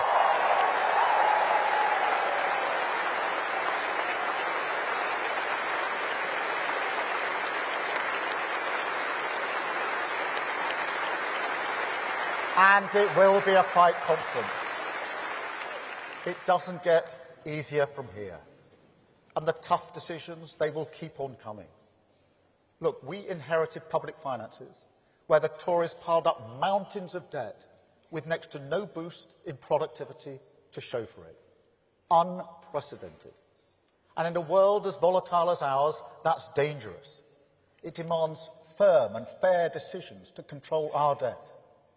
Now, this is the responsibility of government. I don't complain about it.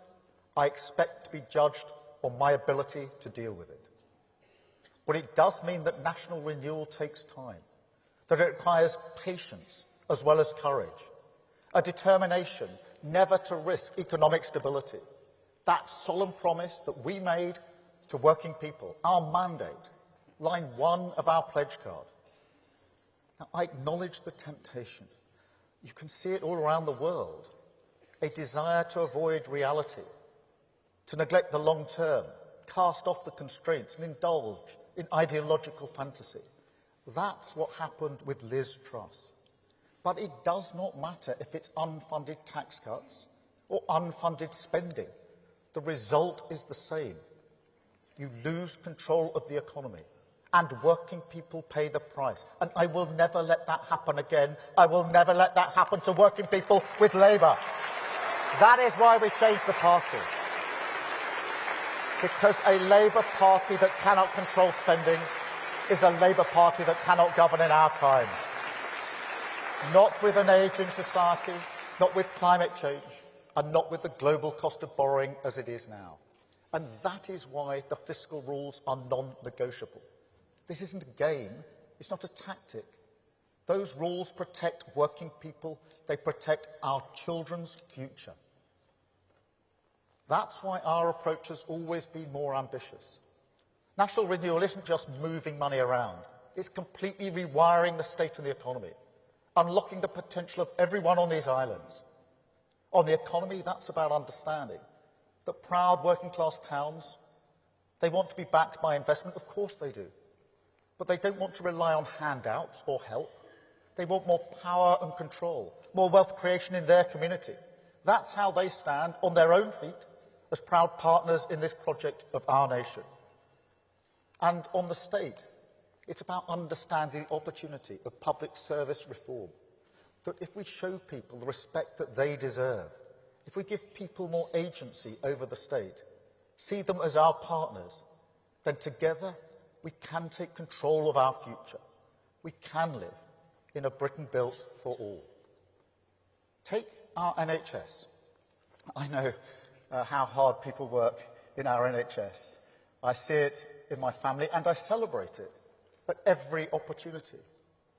But the responsibility of this party is not just to celebrate the NHS, it is to make it better.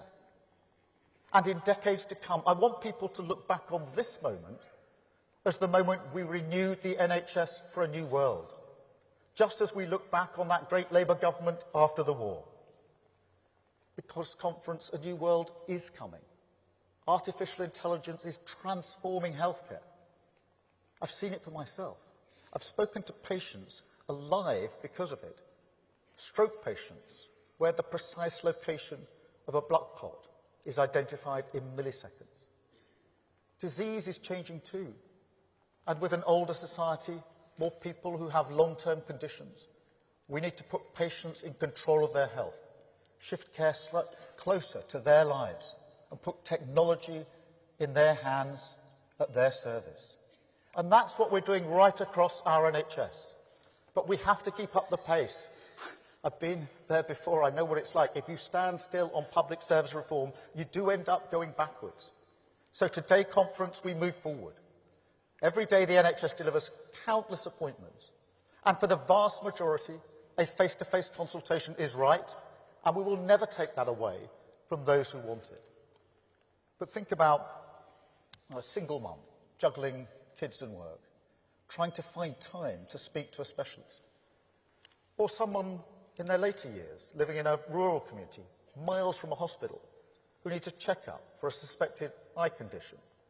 Why not have a doctor see you at home, in your living room, on an iPad, talking to you? No queues, no 3-hour bus trip, no cancellation letters arriving after the appointment date. Wouldn't that be good, Conference?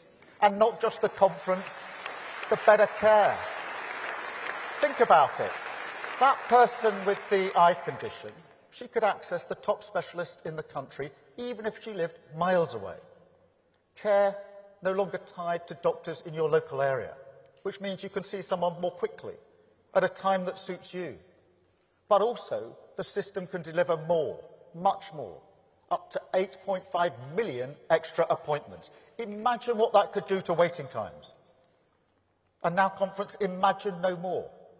Because today I can announce a completely digital NHS Trust, NHS Online, that will offer millions of appointments, convenient appointments, appointments you choose, a new chapter in the story of our NHS, harnessing the future, patients in control, waiting times cut for every single person in the country. That's national renewal. That's a Britain built for all.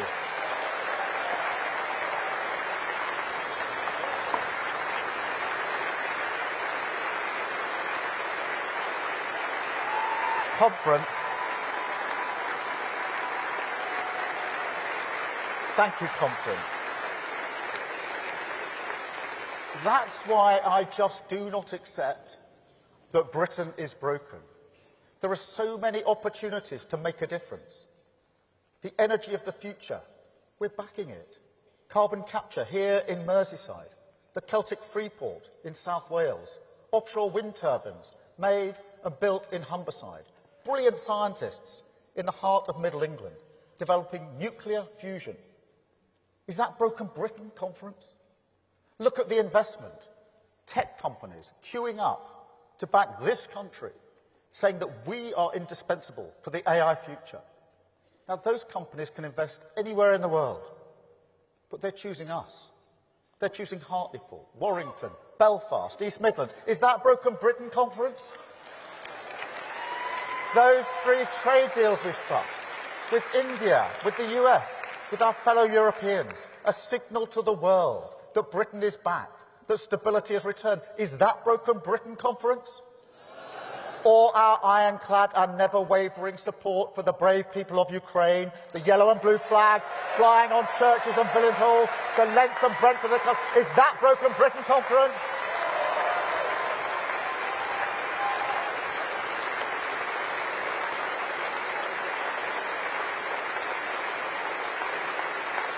And then,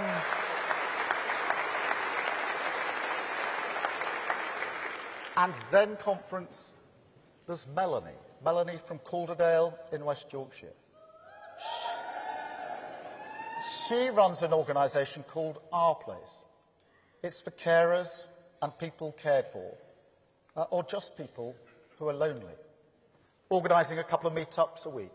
That doesn't sound like much, but for those people, it's everything. Is that broken Britain? Or take Caitlin, down here, just 15 years old from Barnet. Now, Caitlin, like me, loves football, but there was no girls' team at her school, so she set one up, the first of its kind.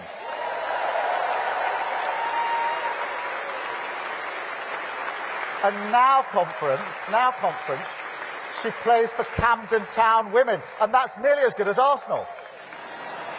She coaches as well at Potter's Bar Little Lionesses, just 15 years old. Is that broken Britain?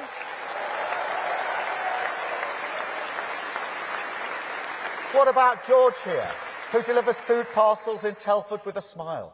Debbie, who recycles school uniforms for hard-up parents in Halifax? Isaac, who scrubbed off that racist graffiti in York? The people who picked up the bricks and rubble in Southport? Alex, who raised money to rebuild the library in this city that was burnt down by thugs last year. Is that broken Britain, conference?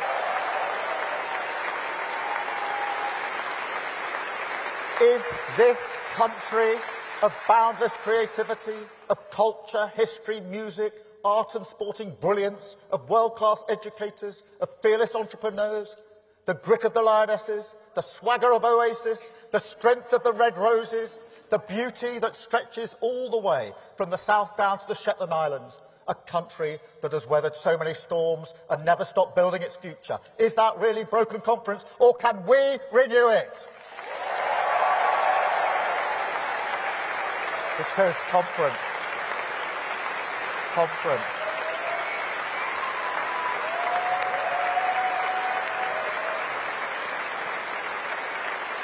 Thank you, conference.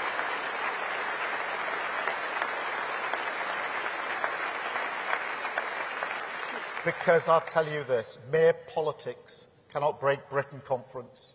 It's not in its gift. And while you may not see them on social media, people like this, they are the real face of Britain. Painting a fence, running the raffle, cutting the half-time orange, or even that gentle knock on the door that checks that your neighbour is all right. That's real Britain conference. Millions of people, miles away from Westminster, giving up their time, taking responsibility, making their community better. And so conference, we will renew Britain with them. Because I've always said that people with skin in the game make the best decisions for their community. And so the money we invest in renewal, whether it's for youth clubs, peers, parks or chippies, we will give control, not to politicians, but to people, to those champions of national renewal. Because while I know nobody wants to hear this from a politician, the truth is we do all have a responsibility to change our country. There are limits to what the state can do on its own. In the end, we really are all in it together. Now, you will never hear that from the politicians of grievance, the attraction of unity. That's something they will never understand. They will never hold out their hand, as I do now, to people who may see the world differently, but put the progress of our country first. So if you are a patriot, whether you vote Labour or not, if you want to stand against grievance and renew Britain, then this is your fight too. Because even in a world this dangerous, I do think the politics of grievance is the biggest threat we face, because it attacks who we are, an attempt to turn us into a place where we look at our neighbours in our community, people who may or may not look different to us, and we no longer see them as fellow partners in the project of Britain. Now, the Tories, do you remember them? Conference? I don't know if they believed in grievance politics. Maybe they do now, when you see them turning away from the rule of law. It is honestly hard to tell.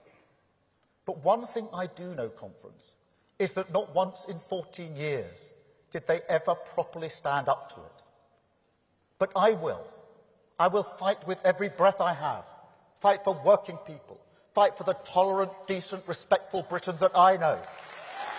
People say, Conference, that a nation like ours can't be a community, but it's too diverse, too divided. I reject that. That goes against everything I stand for, everything I've served, everything I understand about this great country that I love. So no matter how many people tell me that it can't be done, I believe Britain can come together, that we can pursue a shared destination, that we can unite around a common good. That is my ambition, the purpose of this government. End decline, reform our public services, grow our economy from the grassroots, and with resolve, with respect, with the flag in our hands, we will renew this country until we can say with total conviction that Britain is built for all. Thank you, Conference. Thank you.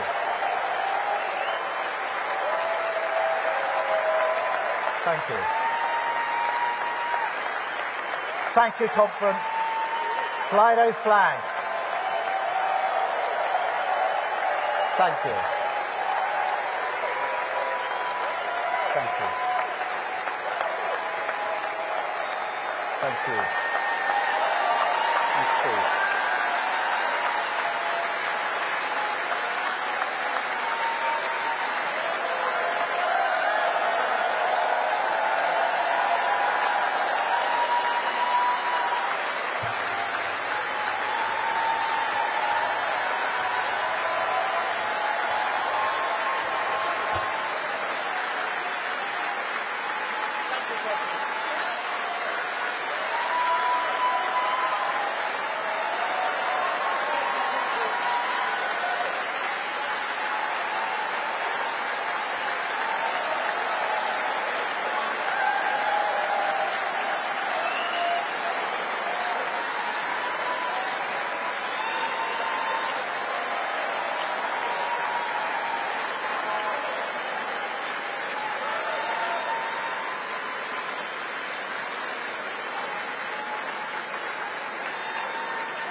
invite you all to join this government of service in the mission of national renewal. Our work is urgent, and we begin it today.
Can we please ask you to leave the hall as work needs to commence?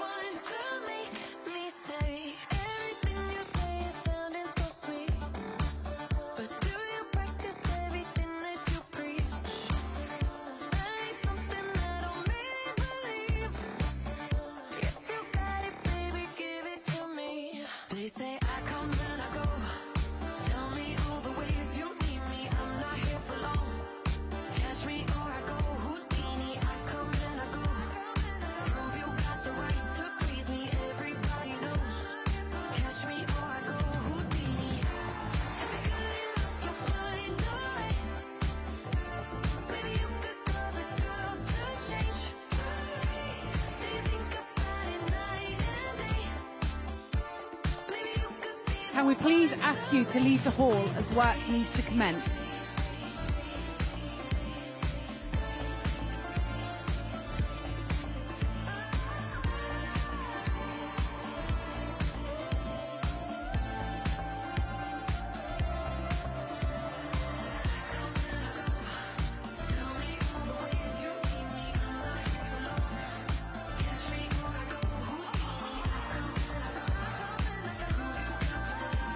Can we please ask you to leave the hall as work needs to commence?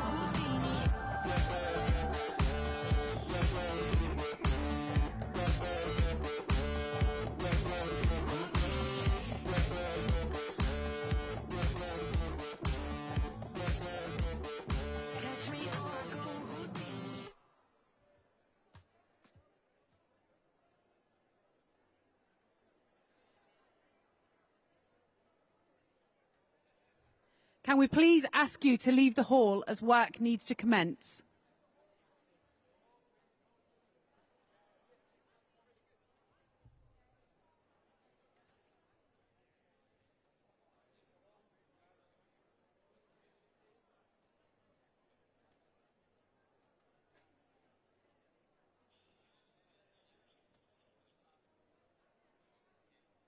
Can we please ask you to leave the hall as work needs to commence?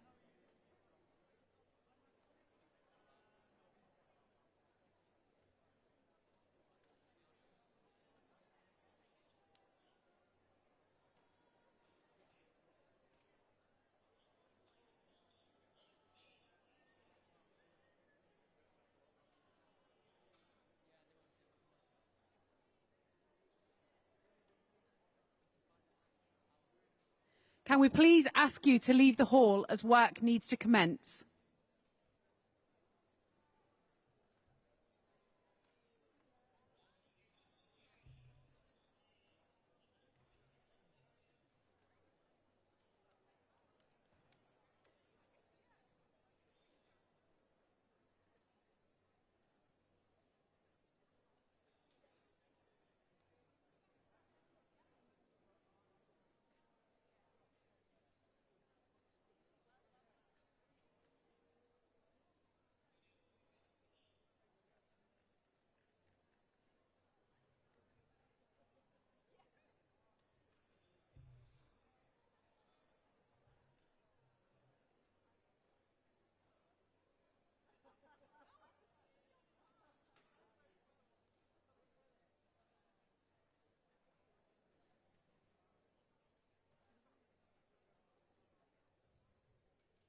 Can we please ask you to leave the hall as work needs to commence?